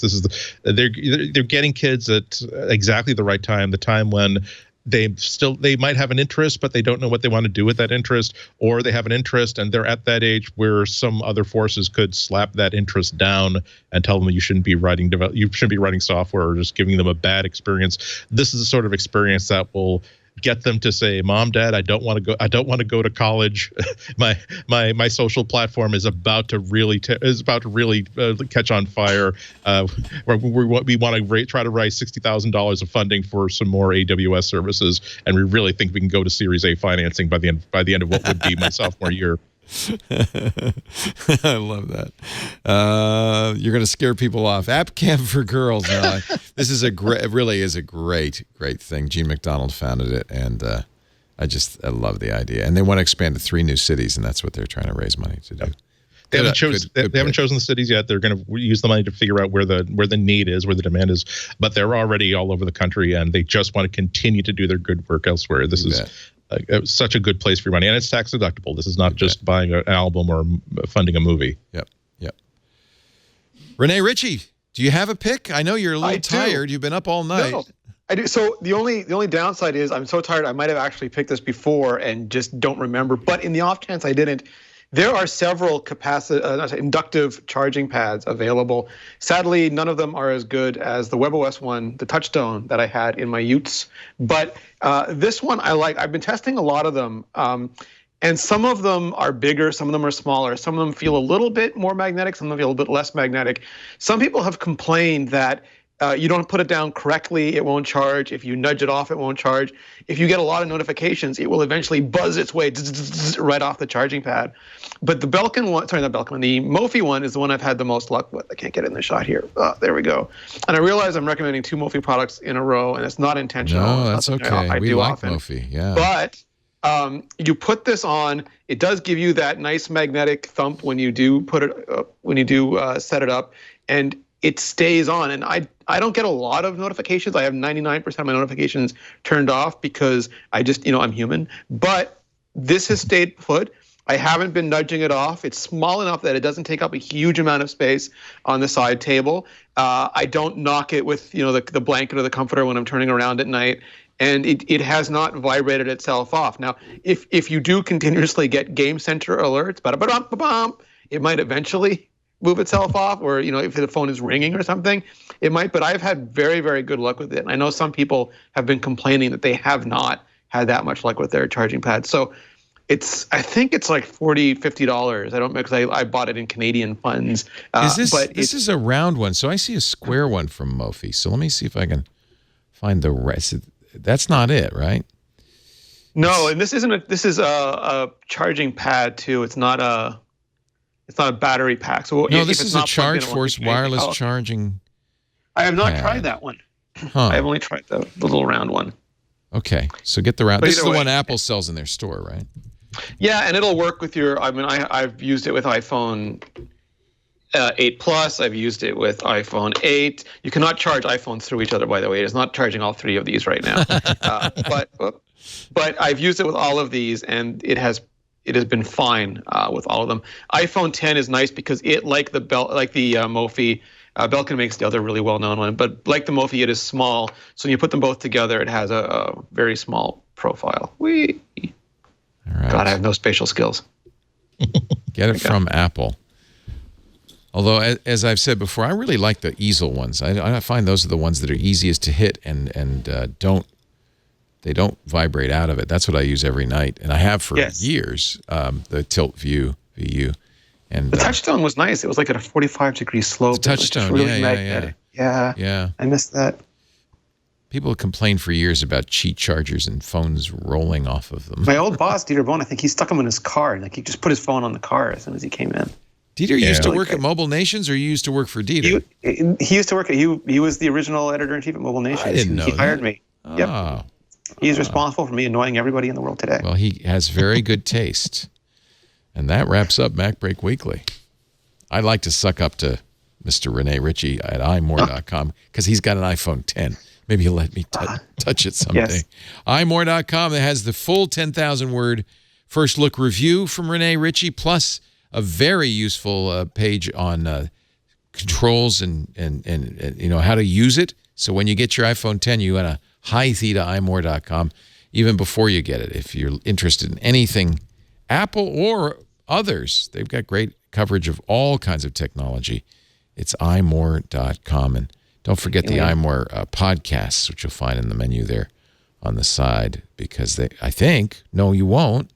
No, they keep moving those things around. Darn Nation? Yeah. Where is it now? I think it's imore.com/podcasts. You have to know the URL. And I was dressed up in last week's iMore show. That's good. Yeah. That's good. Yeah. It's an audio show, so you could say that. Yeah. No one will know. No, we did it on video. Oh, you did it on video? I was dressed up as my Pokemon Go character. Nice. With the Magikarp hat and everything. When'd you start doing these in video? Or have you always done? No, we did it. We did it just for once in a while. We do it if we really have to show something off. Because you want to show something. Yeah, and Micah Sargent was Gandalf because you cannot pass. Yeah, and Lori Gill was Gilligan, and at one point the skipper walked by, and we still don't know how she arranged that. Very nice. iMore Show 577, Treehouse of Pre-Orders 10. I like it. Andy Anako writes for the Chicago Sun-Times. Look for his thoughtful think piece all about the iPhone 10 sometime in the future. Yep. And my iPhone 8 review will be up shortly. I decided that I wanted to get my hands on the iPhone 10 before I made final conclusions about the iPhone 8. So that'll be probably next week. I think I admire your long-form, as Stephen Levy calls it, slow journalism. It's good. You got to make a choice between what do you enjoy doing, what do you think you can do best. I can't do quick news and quick takes very well. Other people can do that very well and very valuably. I can't, and I don't want to do it. So CWOB.com is the great website. You can also find Andy's fabulous podcasts there. He does several. The Material podcast is about Android, amazingly enough. Amazingly enough. That's on relay.fm. I so desperately need to update that. Yeah. 5x5 Studios has the Anako Almanac.